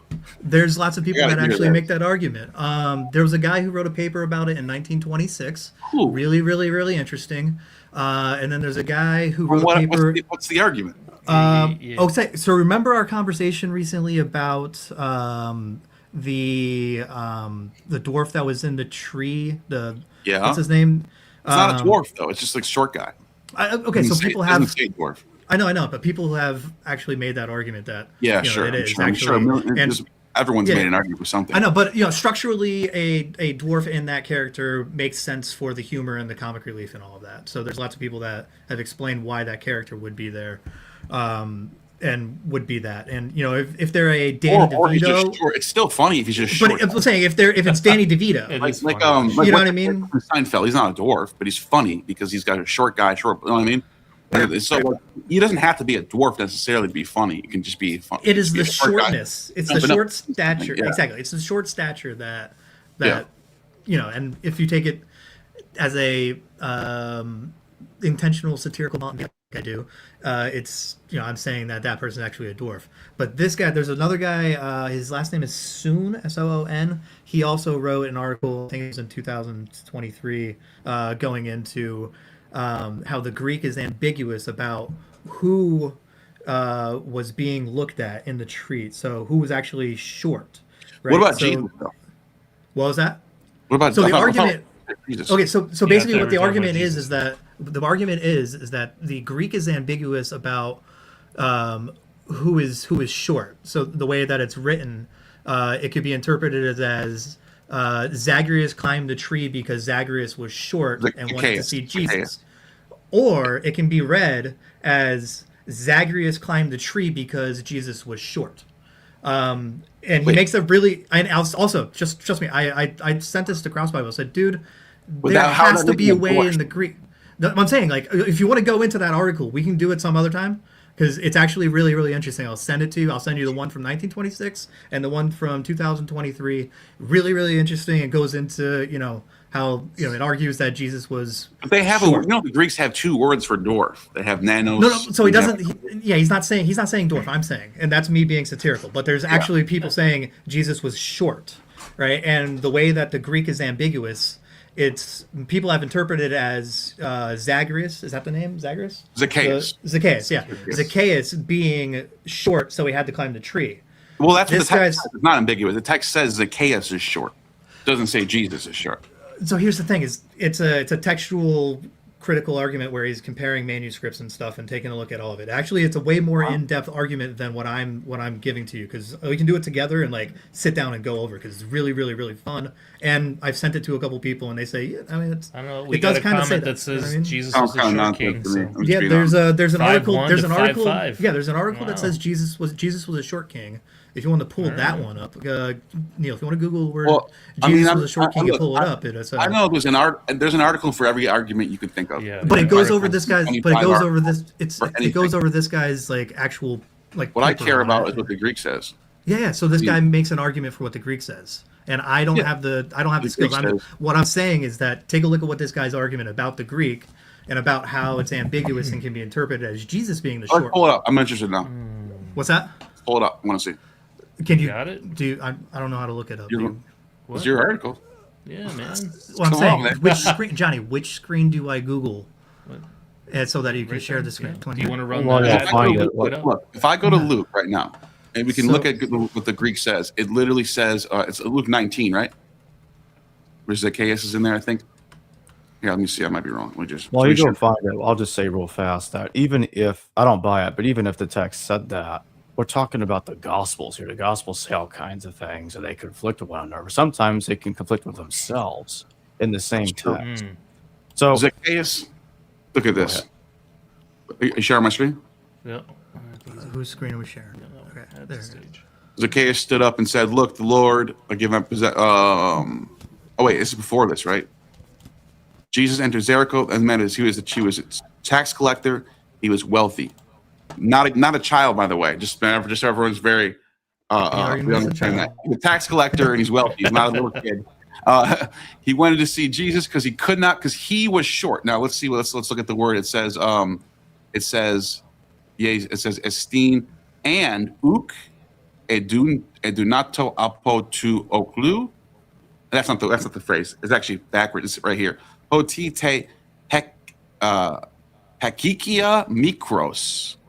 So it says hoti te. He was micros. He was small. So it's not saying Jesus is small. It's talking about this guy. Right. So the article that the Dr. Isaac Soon, this guy's not a quack, right? Let me click on him. Click on here. So he thinks this is about Jesus. Ones where I can't. I agree making with the argument, Neil. and The Greek somebody is else clearly about the chaos. No, and somebody else also in 1926 made this argument. So, I'm saying that I've ran it by people, and they said that it is actually ambiguous. He's got a case here. I don't buy it. I've never heard that. I know. I'm saying I just discovered it because I'm looking for dwarfs in the Bible, and I never considered Jesus was one of them. You know what I mean? And then I find this. I go, oh shit, that's interesting. There's actually somebody out there. So maybe maybe this guy's probably still alive. This is from 2023. Have him on your show. Invite him. Say, hey, take this up. Like, what's going on here? Because he's probably actually, I don't think the Greek is ambiguous. Guy. Just one last point on this. I don't think the Greek is ambiguous here, because in Greek, when you start off a sentence and you have the subject of the sentence, right, being Zacchaeus is the subject, In Greek, so We don't in have English, access. it might be in the English version of the Bible. Whoever wrote the 1926 article, I probably guess what he's doing. If you read the English version, you could almost make the argument because it goes, he wanted to see who is Jesus because he was short, and then you can go, oh, is they talking about Jesus being short? But in the Greek, the nominative case goes to the subject. So any word that's a nominative, with the one mikros is a nominative. So that means it's mikros is about the subject, who is Zacchaeus. But if it was about Jesus, it would be in the accusative. It would end with an N at the end, esteem. So Right. it can't be about Jesus. Yeah, I agree. But here's the Neil. thing: maybe take a look at it because it's an interesting, I'm it's looking at it right now. I'm saying, Andy, like, are you this is what- claiming? I'm trying to understand better. So are you I'm- trying to say that there's a different manuscript in which it reads differently? Is that the claim being made? Or is he? I have to. So I can't find. I have it on my phone. I Little don't have Messiah. it. Well, let's take a look at this abstract. So Little that's what I'm Messiah. saying. I can find the Jesus abstract. said- It's the best I can do right now. Okay, that's exactly what I thought. This person's arguing that sentence is about Jesus, which to me it sounds already kind of crazy. The New Testament scholars almost universally understand Zacchaeus to be the short in stature, eklia mikros ein. In Luke 19:3, I argue that it's just as plausible, if not more so, to understand Jesus as the short one. Instead, I problematize three approaches scholars use to justify Zacchaeus as the short one. In Luke 9, the canonical Gospels do not contain physical description of Jesus, unlike other ancient bioi. The syntactical and intratextual evidence in Luke 19 points incontrovertibly to Zacchaeus as the short one, and see that the ancient physiognomical parallels related to Zacchaeus' behavior confirm that he is the one described in Luke 19. I contend that the readers cognizant of Luke's portrayal of Jesus as an Aesop-like figure, fabulous as a Socrates figure, would have perceived Jesus as the one who was short. Early Christian reception of Jesus' physical depiction, especially mediated through Origen's reports of Celsus, indicate regarding Jesus as the short one, and Luke 19 plausible. Well, I don't know. I'm saying it's interesting. This is from 1926, you said, or 2013? No. This is the recent one. 2023. I was able to find the one from 1926. I haven't read this yet. I'm just saying. No, this is not saying this is also saying he's short, but not a dwarf would be a completely different. Like, it's satire is that it's a dwarf. It's me being funny. Yeah. And then you go, oh well, it's actually, some people just say 5'1" he's is short. pretty goddamn How short? short, Is man. it the Danny DeVito that we're talking about, or is it I don't know who this person is. I don't know who this person is, but off the top of my, just based off the basic Greek that I know, he's ignoring the nominative case in the Greek. That doesn't. So he's already. I would have to, like Jacob said. Did he find another version of the Bible that's in a different manuscript? Maybe. I haven't had a chance to read. If he found I'd like to know if there's another manuscript variant in which his case can be made much more strongly. But until I see something like that, I'm sticking with Zacchaeus as a I short can't guy. just Yeah, go. I mean, I'm with Neil. I'm with Neil on the case ending. Yeah. Yeah. Now it would be interesting though because I like what he said about the Aesop thing. Jesus is like a sage. Aesop is a sage. Socrates looks like Aesop. He's a new Socrates. Yeah, fine. But like you gotta, I don't know. You gotta find more. Here's the thing: he makes a stronger case than just this abstract, and there's the one from 1926 that I was able to find. Johnny, nothing weird's gonna pop up here, right? Nope, I don't. No, think I'm there's not. I'm sure there's no. I'm sure there's an article for everything you want to think of. You know what I mean? I know. I'm just saying that, like, any theory you think of, you're gonna find an article for it. Right. But the thing is, that Oh, you got muted, bro. at a time, like, people did. Oh, you're back. Where I got muted. No, you're back now. Something you just got muted for a second. I'm back. Yeah. Weird. Yeah. Fuck, man. I wish I wasn't. I wasn't totally expecting this to come up in the conversation. You know how I am, man. I like to jump around. No. I'm saying that I'm not. I have no reason to lie to you. You know what I mean? I'm saying that, like, I read. What was that? I never said you were lying, dude. Never. No. I'm saying that I can prove it. This isn't like a AI generated thing that I'm just repeating. You know what I mean? Oh yeah. That's been happening a lot lately. Yeah, that's what I'm trying to show you that I'm avoiding. Here's a this is a Substack article that kind of summarizes. What's his name? By the way, Celsus. Take a look. By the way, real quick, Celsus does say Jesus was a micros. He was short. Celsus says that. Yeah. So And- Celsus is one of the first scholars to actually talk about Christianity, not as a Christian, not as an unbiased. And maybe you can say he's biased against it. Fine. You mean Mikros? Yeah, he uses the term Mikros, but that's not the word for dwarf, though. That No, just I'm means not. you're- I'm not saying dwarf. That's that's I me heard you being say funny. macros. Yeah, I know. That's I'm me not being saying funny. Yeah. It's just me looking for funny things because No, the it band, is funny. the It would be band, funny. It would be exactly, funny. it would be funny. And the Yeah. band, the Dwarves, they have an album where it's a dwarf Jesus being crucified. Oh. Absolutely hilarious. You would watch that. Yeah, I know. This is all funny stuff that I write about this silly shit in the book, but also there are people that say, yeah, he was little, and there's the Socrates motif. You know what I mean? So Saying Socrates is low. well, I'm saying, right? Socrates Just imagine. was compared to Aesop. He was his looks. He was a bald, short, ugly-looking guy. That's what everyone says about him. Well, that's what they said about Plato too, right? Plato was ugly as fuck. No, Plato was big. No, That's no. what Plato his was name- huge. He was Yeah, built. But he was weird. ugly, right? He was I bald guess. and he would. I mean, I imagine he had cauliflower ear. Yeah, I imagine he had cauliflower ear too. he was a wrestler. Yeah. And then there was, Hipponax, who was a satirist, and he pissed off so many people that forever any depiction that we have of him, he looks like a pig. You know what I mean? So they purposely made him ugly because he pissed off so many people. But anyways, I'm just saying, I'm not lying when I say, there's people out there that actually have PhDs in this stuff that say, hey, this guy was short, and make an argument about how it makes sense contextually in the in the literature at the time. You know what I mean? And you also have PhDs in 2025, in 2026, and 2024 who are saying everything in the Bible is 100% facts. I agree. Yeah. So I'm saying I look for funny. Everybody. That guy did peer review and everything. Yes, Gary Habermas produced a huge giant book about everything in the Gospels is 100% true. I mean, we could prove it. The evidence is all it's all historically nonsense. true. Here's the thing: you can get peer reviewed. Yeah. It doesn't mean it's true. Peer reviewed means you cited your sources. Yeah. You dotted your T's. You dotted your I's. You crossed your T's. Doesn't mean that your arguments are correct. It just means you're making an argument from the data, and you're not lying about the data. And you're actually you're that's all it means. Peer review does not mean it's true. Some insecure people will try to make out peer review, like some people that want to get recognition and spew BS. They'll try to say that peer review is they'll almost act like peer review is like divine approval, even though it's not quite what they're saying. No, peer review is not what they make it out to be. What you want to know, what you want to look at, creationists nonsense get peer reviewed too. By the way, that's what I'm saying. Everyone can get peer reviewed. It's not that hard. But the thing is this article getting attention?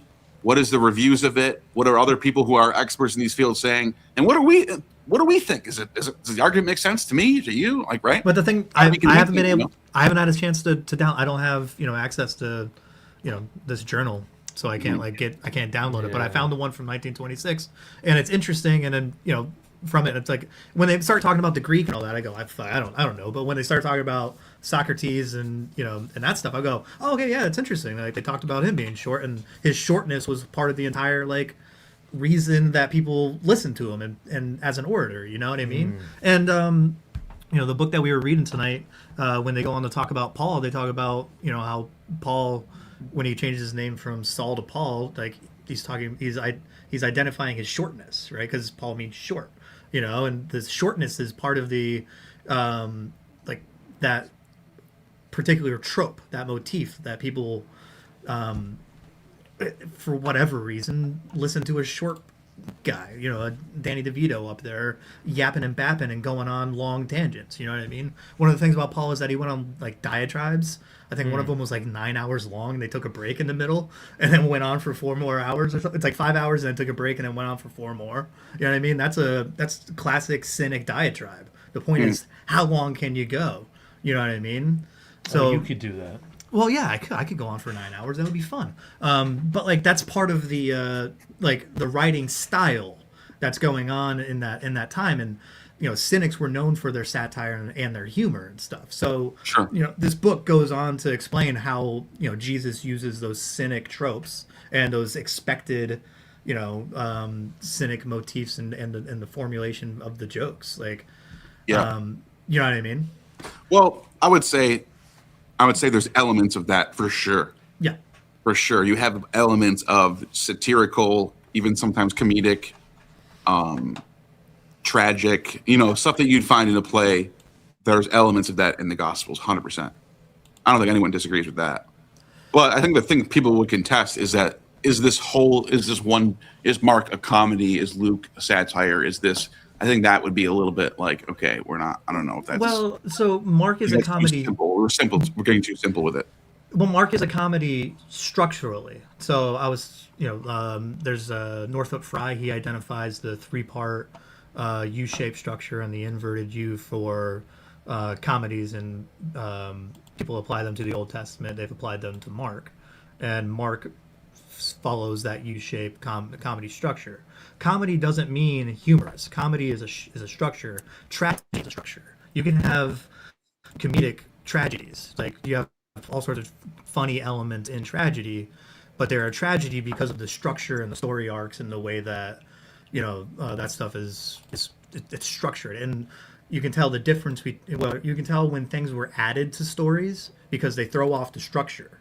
Right, that's one of the things that structuralists use to identify, and people have made structuralist arguments as to the how the Gospel of Mark has the additional ending late, because it throws off the comedic U-shaped, three-part structure.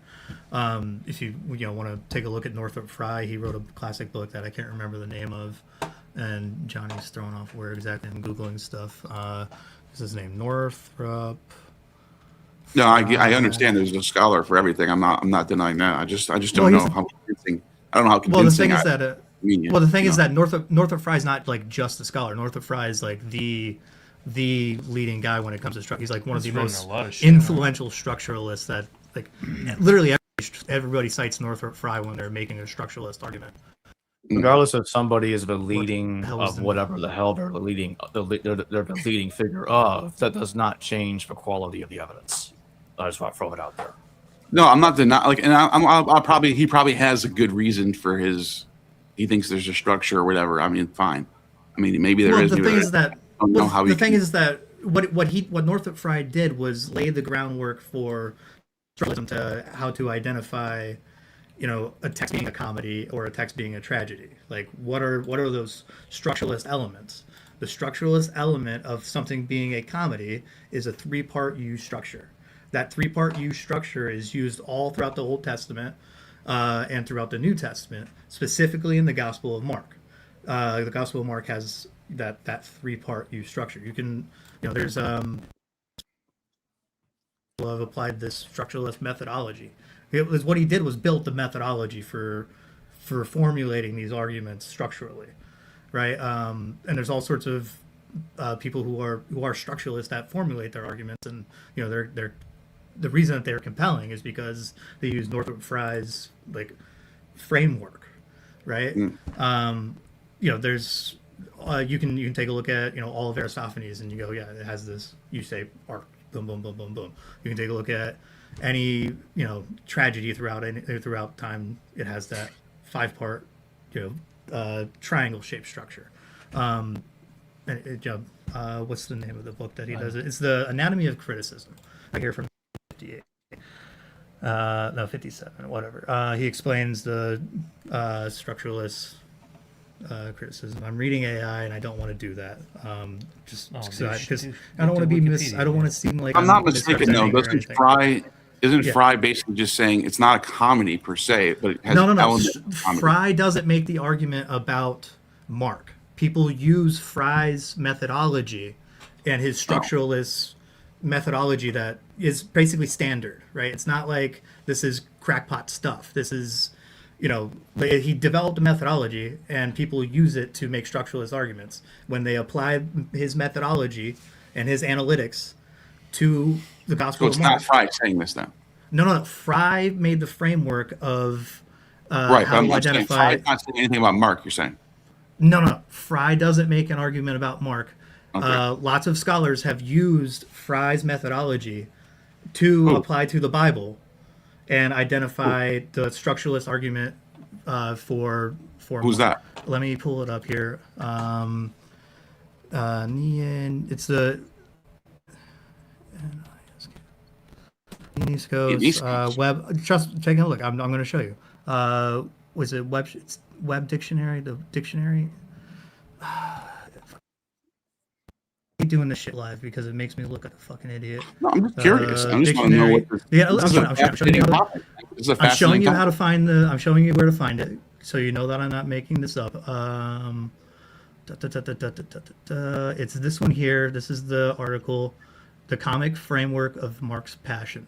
So we take a look here. I'll see if I can find the free version of it. I have it on my phone. I don't have it, on the computer here because we're at the studio. I don't live at the studio, so sorry. And all this is on my phone, so you can find it for yourself. You can take a look. Is this one of those that's going to do that thing? Oh, wait. Let's see what it does. It's probably not going to do it. It's the security check. So I'm just showing you. This is where you find. This is the article that I'm referencing that specifically shows the structuralist Stephen Hatton.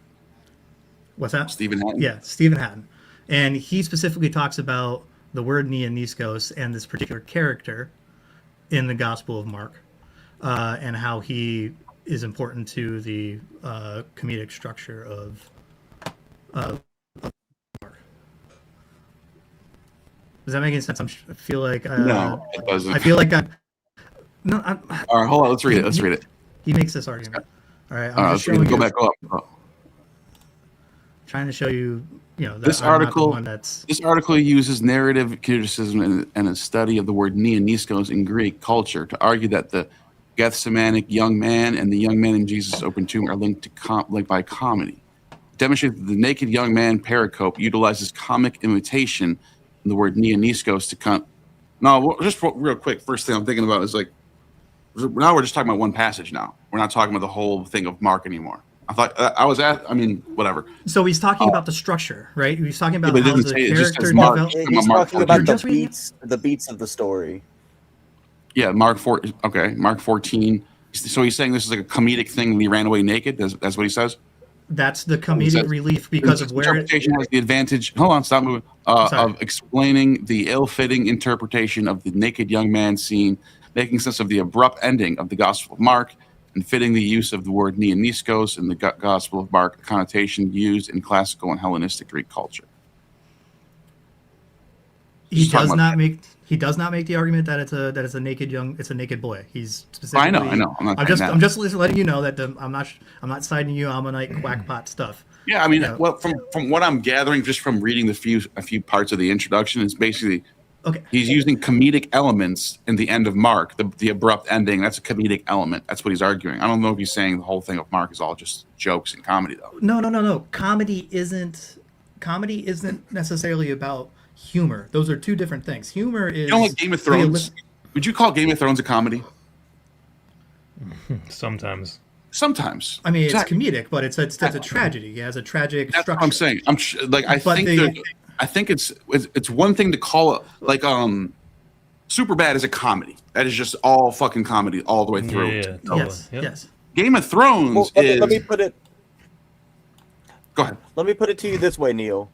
Hitchhiker's Guide is very funny, but it's a 5-part play that is a tragedy.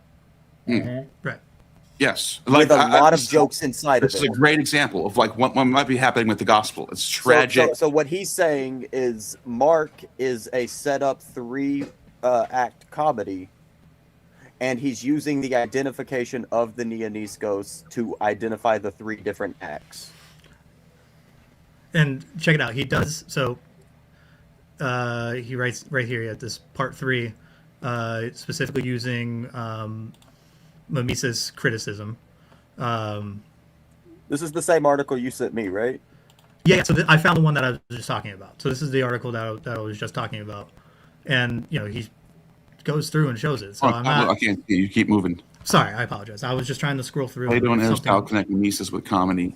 Soon after discussing imitative art as inferior, Book of 10, the Republic, Socrates describes buffoonery, restraint related to women, youthful impudence before launching a discussion imitation.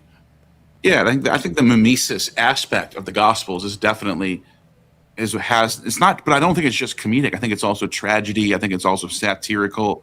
I think they're applying playwriting elements in general You know what I mean? And different parts have different structures. That's what I mean. I don't know. Well, so here's the thing: is that what you're identifying is substructures, right? So you can have these 3-part structures within 3-part structures, and that book that we were talking about, the one about the Old Testament, uses this methodology quite a bit to identify how the writing process. So this doesn't have to do with interpretation. This has to do with identifying the poetic methodologies that the writers at the time were using.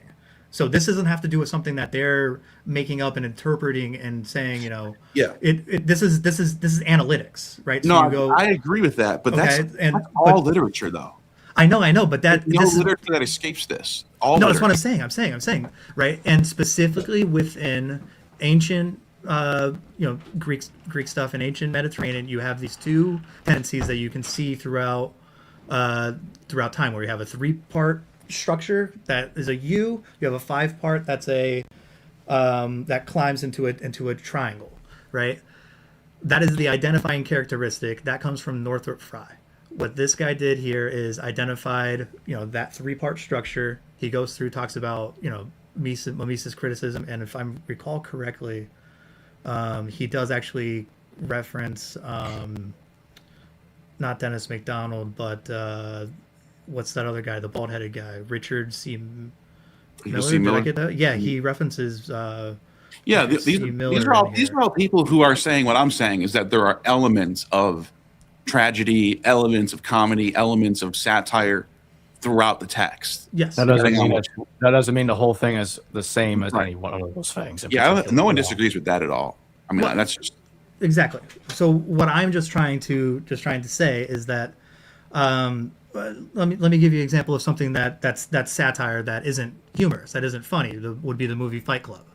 Everybody knows the movie Fight Club is satire. It was intended to be satire by the writer. It's sold as satire in bookstores and labeled that in Amazon, but it's not funny. Right? It's not. It doesn't elicit laughter. Satire isn't always funny at all. Sometimes it's very serious. Yeah, it's tragic, right? So you have modes and then you have structures, right? And depending on what mode you're in, your structure, you have the ways you fill out the structure, right? So the structure is a 3-part comedy with a U arc. That's what's identified in Mark. In Matthew, you have a 5-part tragic structure, right? So there's the theory that Matthew, the writer of Matthew, rewrote Mark, and structurally you can identify what that writer did. They took Mark's comedy and structured it as a tragedy.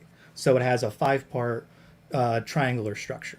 And that's why it has certain things in common, but they're in different places, because the structure dictates where you say certain elements, right? So if something is meant to be humorous in a comedy, it comes at this particular time, right? If you don't have that same structure, you'll lose the joke, but you'll still get that same motif, and it'll come through differently. So, you can take a look at Matthew and look at the tragedy. I focus on the comedy and stuff, but I just want to show you here, because you don't go accidentally citing Richard C. Miller here, showing I'm not quoting a crackpot that identifies. Well, let me just really go back to that. I want to see what it says. And we'll put the link if somebody has the link or whatever. And ask Richard C. Miller if this guy's a crackpot. Have him on your show, because I'm not making this stuff up. Reading. Well, from everything I'm reading so far, it sounds very nuanced and very. It's just he's kind of saying what makes a lot of. It's not. I'm not seeing anything wrong. I'm not disagreeing or anything. It's right. There are he's talking about specifically Mark ending in particular, having this abrupt ending, having this Nianiskos run away naked. It is kind of a points. It sticks out at you. It's weird. It's kind of funny. It's kind of kind of makes a reaction from you. Kind of like what Caleb opened up with. It was when I came down, I go, what the fuck am I watching right now? Holy shit. Exactly. Yeah. So I agree with all that. That we have no qualms there. I like that. I actually think that's a very interesting way to look at it. Yeah, and I recommend take a look at Northrop Frye and read his book about criticism. Ask Dennis C. Miller if Northrop Frye is a crackpot. You'll be like, oh yeah, he's just you can follow up on this stuff, but but Northam, as you said, Northam Fry is not the one saying this stuff. He's no. People are applying. They're applying structure. Northrop Frye's methodology, and that's important because lots of people do that, right? It's like it's almost like a standard methodology, not just within biblical structure or criticism or classics or anything. Within like all literary, basically uses that guy's framework. Look at this. Look at this comment. Look at this one in the middle. The disciples' flight. The disciples' flight is a non-comic initial reality. It is serious and consistent with the previous serious incidents following the disciples. The young men fleeing after following is a second reality comically constructed by Mark, and it mimics the original reality. Jesus is seized, and then this is a non-comic reality. That's very important. Like he's very nuanced here. The young man is then seized, and then comically constructed reality. Yes. So he's basically saying there's elements of comedy being thrown in. It's very serious. Well, so history stuff going on. So there's a better word for that. There is what Terry Bednarz uses in her work is the comedic or the humorous event, right? Because it differentiates between like a joke or the comedic structure, right? It's what is intended by the writer to elicit laughter, right? Is the comedic event. And when you surround a comedic event with non-comedic events, that's what gives you the difference. It gives you that juxtaposition that elicits the laughter. Contrast. And you go right back to it's the relief, right? It gives you the comic relief. And you can identify that structurally. You can, so you go, what purpose is this non-comedic element using being on both sides of this comedic element, right? And you can identify the purpose that the comedic event has for the non-comedic events. That's important when it comes to the methodology that people were using when they were writing these texts, right? This is interesting stuff. I'm not, I got no reason to bullshit you when I say, oh, it's a dwarf. That's because I'm having fun. I'm having fun. You know what I mean? Like. Some scholars equate it with ephebos, a term that is generally thought to have become applicable when male turned 18. Notice how he's correctly pointing out what these terms mean. Some discuss evidence that its use spanned ephebos and neos. As a result, the possible pertinent age ranges from about 16 old to about 30 years old or more. Mm-hmm. Yeah, that's the neoniskos. However, many, it's always after puberty. However, many think that when the term was used more precisely, it usually referred to a young man post-ephebos, and thus a man in his 20s. That's what it usually is, by the way. Yep. That's like, if you're going to go with the most common usage of neoniskos, it's like 21 and 29. Yep. They persuasively argue that in some contexts, it was used synonymous with neos, and so designated a 20 to 29-year-old, as I just said. Plato ascribes the term to Agathon, who at the time was between 25 and 30. It is clear, and so Plato literally calls Agathon a neoniskos, and he's 27 or something. It is clear from written usage that neoniskoi, plural, had obtained the age of majority. They participated in political life. They also handled their finances. So I just wanted to point it out for people, like, you know what I mean? Like, this is a very nuanced article. It's, arguing from the data. I get it.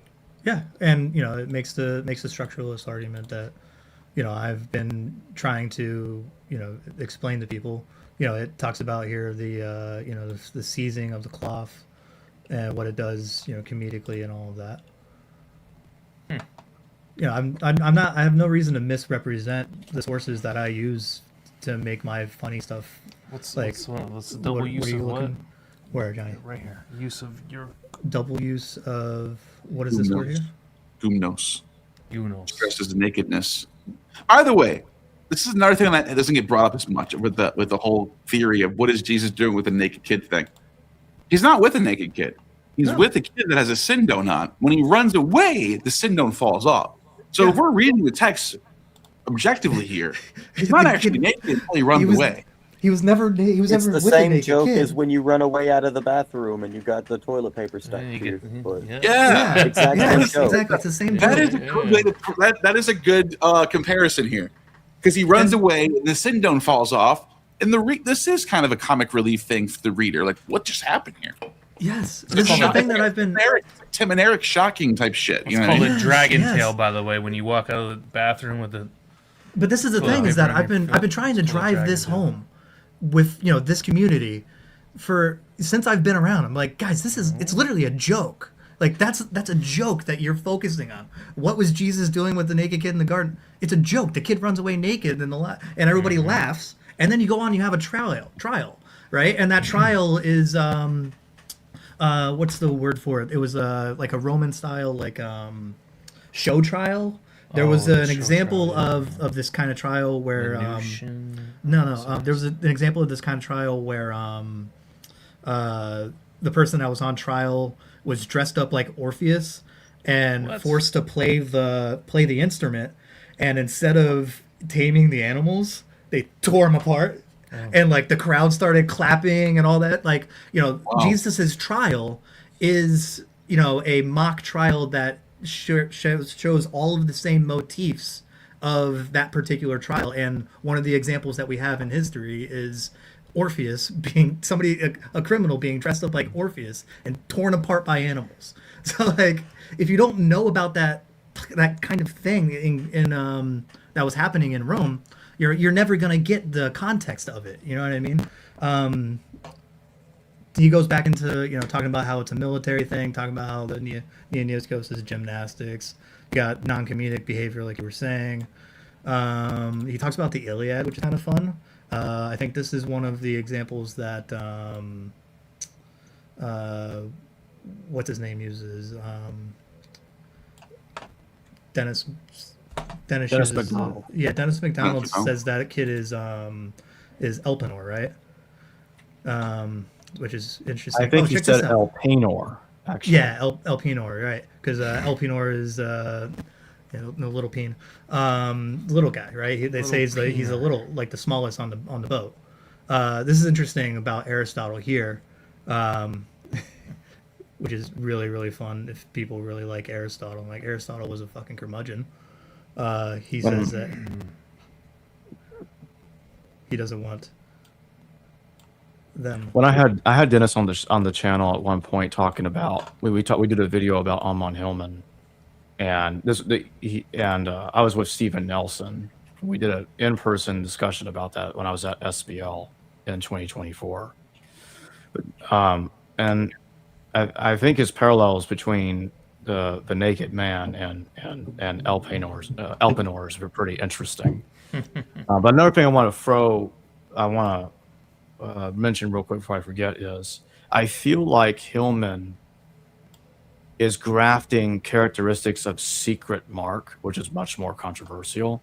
It's a secret, and he's trying to apply that to our biblical Mark, while kind of trying to pretend that's not what he's doing. But a lot of what he's doing seems like it's based on exaggerations of Secret Mark being retrojected onto canonical Mark. It just looks that way to me. Because the Secret Mark, when Secret Mark came out, it was a massive controversy that I feel like Hillman's kind of riffing off of. And because Morton Smith has this text, some accused him of actually having created the whole thing himself. Yeah. But we've got stating if he did or did not, because my point is, it made it, the text has been interpreted to suggest that Jesus was a homosexual, because you have a larger narrative about the naked man in Secret Mark that some took to mean that, because Jesus spent the night with the guy and taught him the knowledge of the world, the wonders of the world, something like that. And so they took it that way, and I feel like Hillman is lifting his interpretation, which is even more extreme from that controversy. I'm just throwing that out there. Yeah, no, look, Secret Mark is fascinating, and I don't have an opinion of if it's real or not, because we don't know. It might be real, it might not be. Because if Jordan Smith really did forge this, he did a damn good job making it seem pretty fucking authentic. The problem is, once people started poking and prodding and asking about, let's see if we can test the ink, let's see if we can do some carbon dating, all this stuff, all of a sudden it came up missing. So that's a little sketch. You guys know it's gone now, right? We don't even know where it is anymore. It's gone. Yeah, Secret There's Market does not apparently there's apparently photos of it. That's it. That's all. Yeah, we know what it says. But the original is gone, which is kind of sketchy. But when you read it, it makes you want to wonder. It makes you wonder, like the way it's written, the syntax, the Greek. It's like, God damn, this looks legit. That's why a lot of scholars think it's real. But then again, if anyone could have pulled it off, Morton Smith is the guy to fucking do it. He knew his shit. He was a fucking Greek wizard. So I don't know. I'm just throwing it out there. I don't know if it's real. It might be real. It might not be real. Stephen Carlson's got a whole book on that, on the idea that Morton Smith created Secret Mark, and he believes that he did. But there are a lot of really, really legitimate academics who think it's real. Dominic Crossan. Make sure people know that who's watching this. Like, it's not everyone who thinks it's fake. There's some people who think it's real. John Dominic Crossan is one of them. He thinks that Secret Mark is actually the original edition of Mark, and that our Mark is an abridgment. That's wild that he thinks that, because he's an actual Christian too.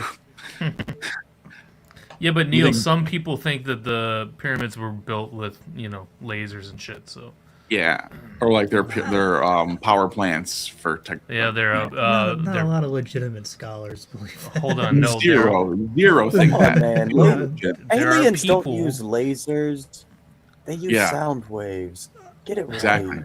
Sound waves. Sorry, they use sound waves to lift the stones. Well, so here's one of the things that I want to demonstrate is that at least I am open and clear about where I start sticking feathers in my ass, unlike other people. You know what I mean?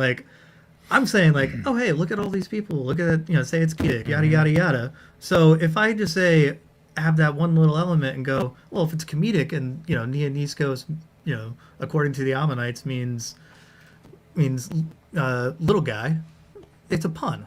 I can identify and argue for an unidentified pun. It's actually a midget, and it would actually give even funnier comedic elements because you have a really large phallus dwarf running away, right? That's even funnier, right? And you can connect that character to the demoniac in the cemetery from before. Right, so you have that character fully naked, and then you have that character partially naked, runs away, and then you have that character fully clothed in the tomb. Perfect, 3-part act, and you have that comedic reveal right there in the middle of that's the huge comedic element, and it's surrounded by all sorts of non-comedic stuff. I admit that, right? So I'm just saying that I get what you're doing. You know what I mean? I'm actually citing sources. I'm having fun, right? People say Jesus was a dwarf. Let me just say that it was 2 dwarfs in a garden running around. One of what I mean? Who's to tell that Jesus wasn't naked? How did they describe him? They say they have to put clothes on him. I don't know. Well, Monty Python, man. Monty Python was notorious. Why not do more Monty? Caleb's skits kind of reminded me of Monty Python a little bit. Actually, I was going to tell him that on his own. I was going to tell him that later. But I was like, it's very Monty Python. It's very. How long did it take you to make that, Caleb? Thank you. Yeah, dude, man. Took me about 4 days to write the scripts out. Oh, I'm unemployed and in school. Okay. Nice. Best time to do skits. Yeah. 4 days to write it, and then 3 different recording sessions. Then I just kind of got hyper fixated at the computer to edit them for a couple of days. And then you spliced in different recordings and then added in a bunch of special effects. Oh yeah. That's awesome. Yeah. CapCut's free. Yeah, it was awesome. It was it got my attention immediately. Just brain rot. I didn't know you guys were live when I jumped in. I know I was late, so I apologize for that. But when I jumped in, I didn't know you were live yet. And then all of a sudden I was like, what the fuck is this? That's the best way to do it. I didn't know what the fuck was this either, so I and and I was pushing the buttons as people start to trickle in. You know what I mean? That first 10 minutes is kind of dead air for the most part, anyway. I was just over here, googling what Northrop Frye had to say. So if people go and they look it up, there's nothing that's gonna say that I'm a fucking idiot that they can use against me. Man, you didn't see this part. No, I know what I'm talking about. I read Northrop Frye. Here's the book that I was talking about. Anatomy of Criticism. This one here. I googled it. He's word comedy 163 times. So just the point of the show that I'm doing is to try to inspire people to actually read the whole book.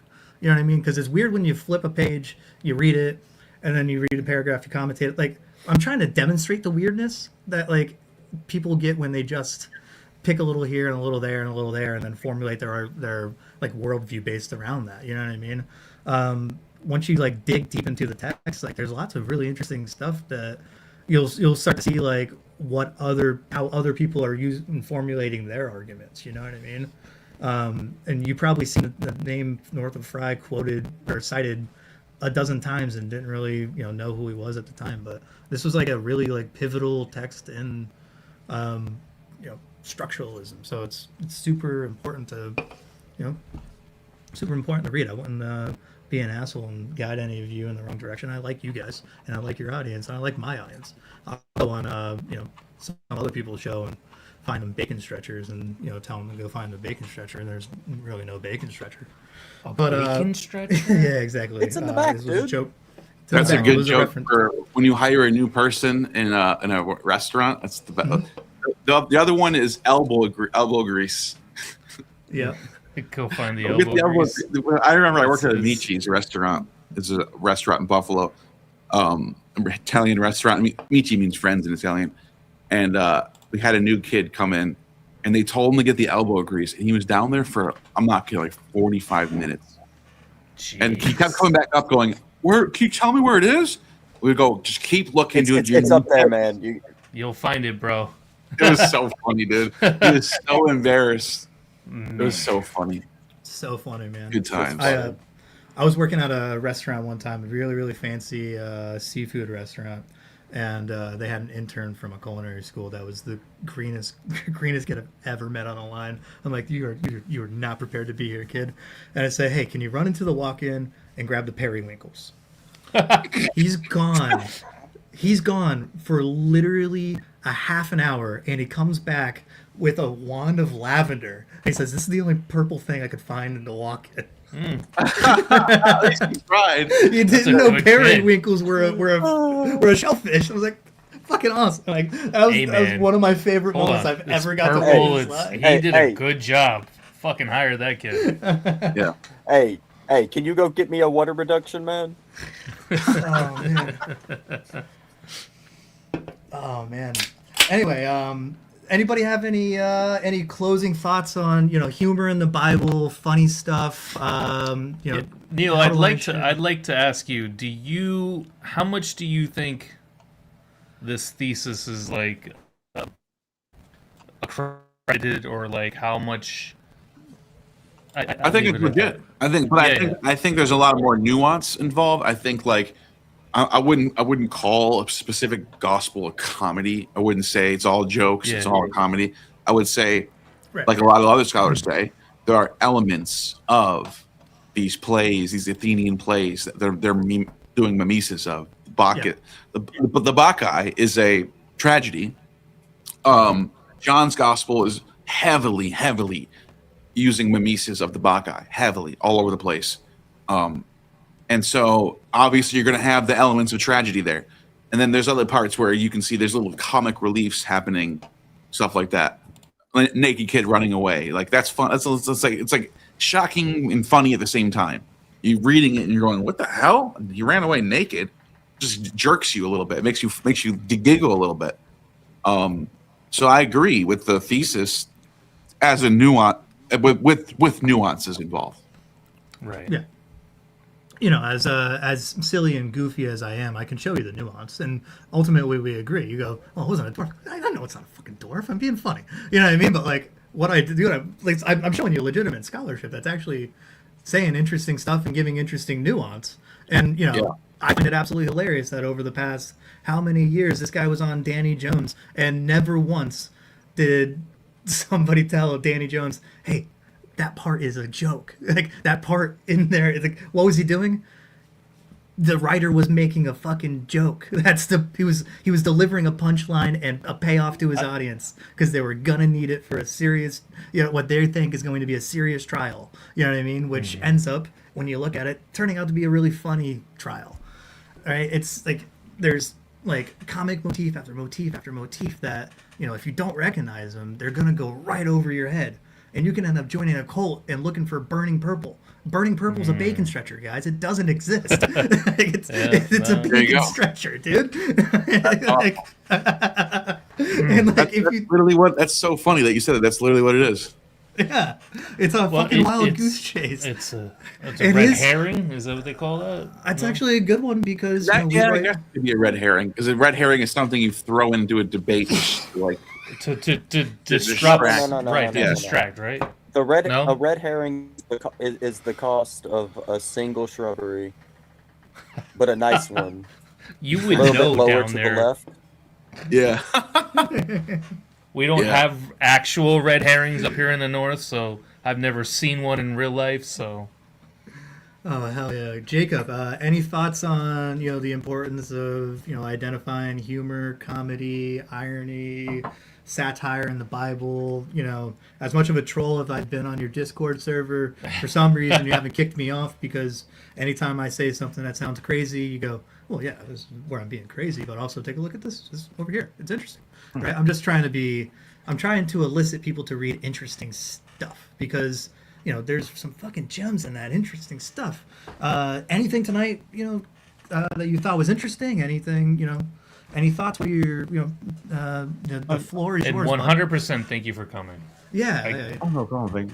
Thank you all for having me on. I don't have much to say except for I think it's interesting to look at the many different ways Greco-Roman thought has influenced the Bible, and it's influenced it in many more ways than just one. And I think that we have to look at it in all of its intricacies, in all of its respects. It's not just in any one particular way that Greco-Roman thought has influenced the Bible as we have it today, and that's it. Hell yeah, man! I love that. Serious. Any closing thoughts? Anything you wanna anything the muse delivered to you tonight that thought was particularly interesting? Well, I want to say thank you to Jacob and Neil for being here. It's been fun having you guys. And as always, that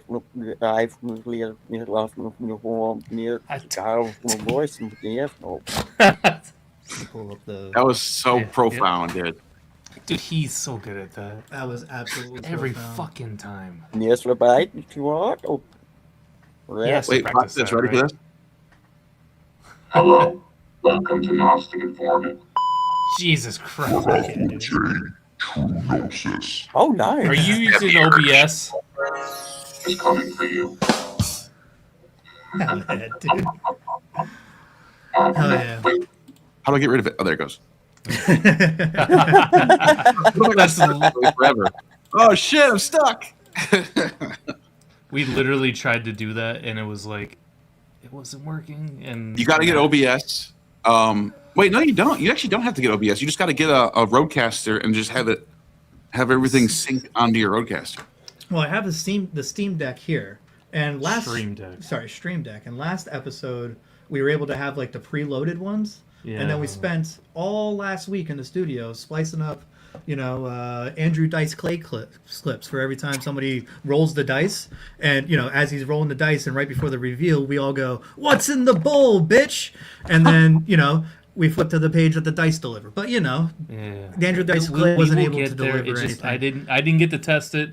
We had the flu last week. We had this all. It's just fucking everything was fucked, bro. The thing about performing is that no one in the audience knows that you messed up because they don't know your material. Actually, I don't care. You know what I mean? I will be Xanophen or whatever his name is. Xanthius in the frogs, and be like, hey, listen, just so you know, my wife and my daughter and my son all had the flu, and I didn't get it.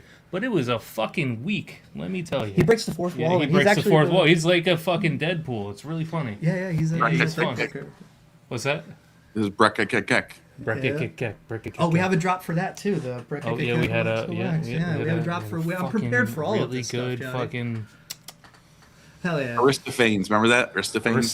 Have you seen that one from the Greek where they're all talking in ancient Greek and it's a whole play with the Aristophanes and the frogs and the. Really? It's really good. It's a mashup. It's really good. Yeah, yes, it's on on YouTube. YouTube. It's a performance. They're It's from. I'll send you a and- link. It's really good. It's a mashup of Aristophanes frogs and what's the frogs versus the rats? Frogs versus the rats at the end. Is that one? Is it and frogs then- versus the rats or frogs versus? Well, that's how That's how it ends. Is the frogs versus the rats? The rats lose and the frogs win. Right. And then So I'm there's saying that's the crossing the sticks and the whole. There's Yeah. a whole. It's fucking 2 hours long. It's incredible. It's a lot of fun. Damn. I have fallen asleep watching this so many times because it's just like it gets you to a point where like, oh, this is very interesting, and then I'm just like, all right, it's 11 o'clock. Good night. I have a little bit of a closing thought, I guess, based off of Johnny's little diatribe there about Xanthias. Yeah, Xanthias. Yeah. He Within pisses into the wine bucket. Yeah. So when you're looking at like these stories, one of the things that's interesting is to identify the antagonist and the protagonist. And a lot of the time, the protagonist isn't the main character necessarily. That's what the word means etymologically, but structurally and literarily, like throughout the tradition, the main character wasn't always the protagonist. Protagonist is the one who, has a story, the story arc and the story build, right? A classic example would be anybody off the top of their head know who the protagonist in the Odyssey is? Odysseus. Anybody? Odysseus. Odysseus is the main character. The protagonist is Athena? What was that? Athena? Well, it would be Telemachus. The The protagonist is Telemachus. That's his son. Wait, how? Because Okay. he's not the main character of the story, but the story but he's structure and the arc. protagonist who causes the. Okay, go on. Sorry. Right. Just because Odysseus is the name, Yeah. the namesake of the Yeah. story, he's not the protagonist of the story. Like Yeah, you see Telemachus age and go through trials and Right. all of that stuff Yeah. over time. Yeah, he's pretty major. Yeah. Right. So he's actually him and Athena together, though. Remember that. Right. So, Telemachus is actually the protagonist in the Odyssey. And this is one of those things that, like, I feel like everybody should know, but they don't. No. Right? And, that's one of those exercises that, when you're getting in this nerdy stuff and you're taking college courses about, literary theory and stuff, identify the protagonist in the story. And a lot of the time, the mistake you make is the main character is the protagonist. Yes. Great. So we've identified in the structure of Mark that you have its main arc character, this three-part structure arc, right? I would make the argument. This is original to me. No one has ever made this argument. The protagonist in the story of the Gospel of Mark is actually the naked kid, the Neoniskos, right? He's the one retelling the story. Yeah, he's the one who tells the story. What does Jesus tell the demoniac in the cemetery? Go and preach my message to the 10 cities, right? He tells that to the demoniac.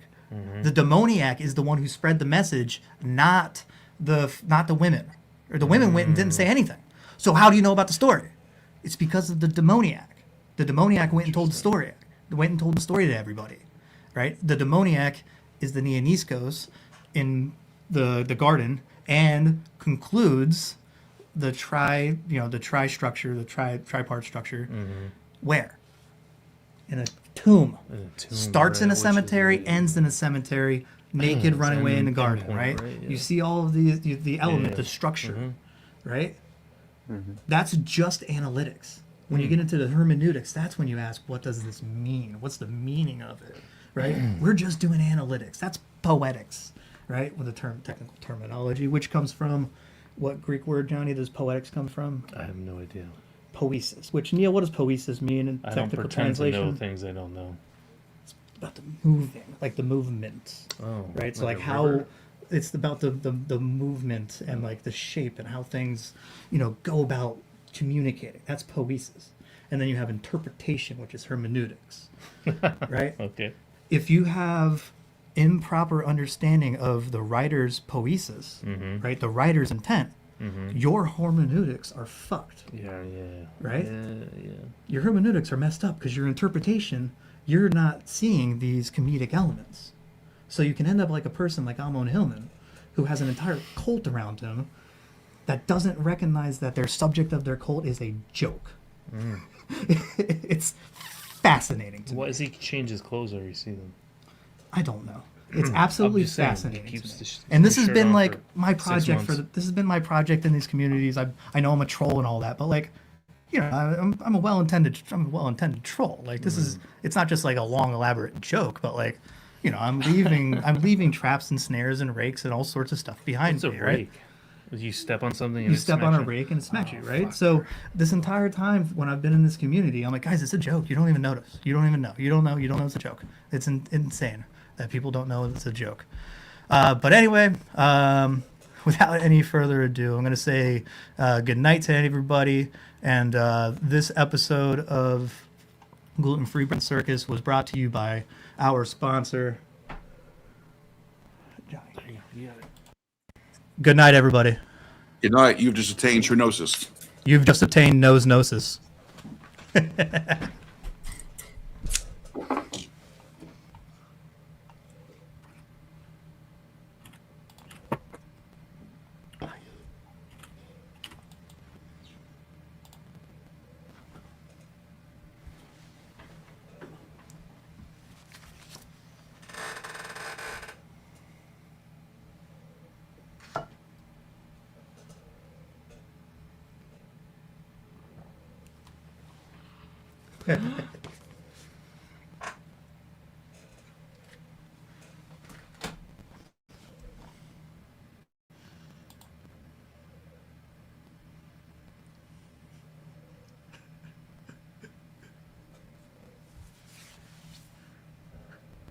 Oh, God. Oh, God.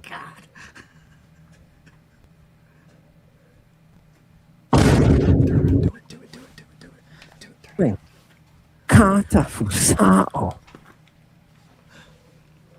What is Jesus doing? Huh?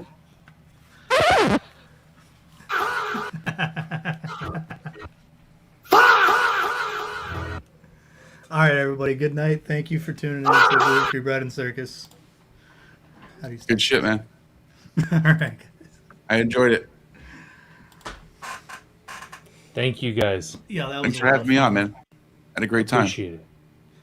All right, thanks, guys. Go get some food, man. See you guys. Gluten-free bread and circus, known to be hella circus. While they creatures, phone out speakers, emblems, talisman, callous hands. I ain't friends with them. I ain't friends with them.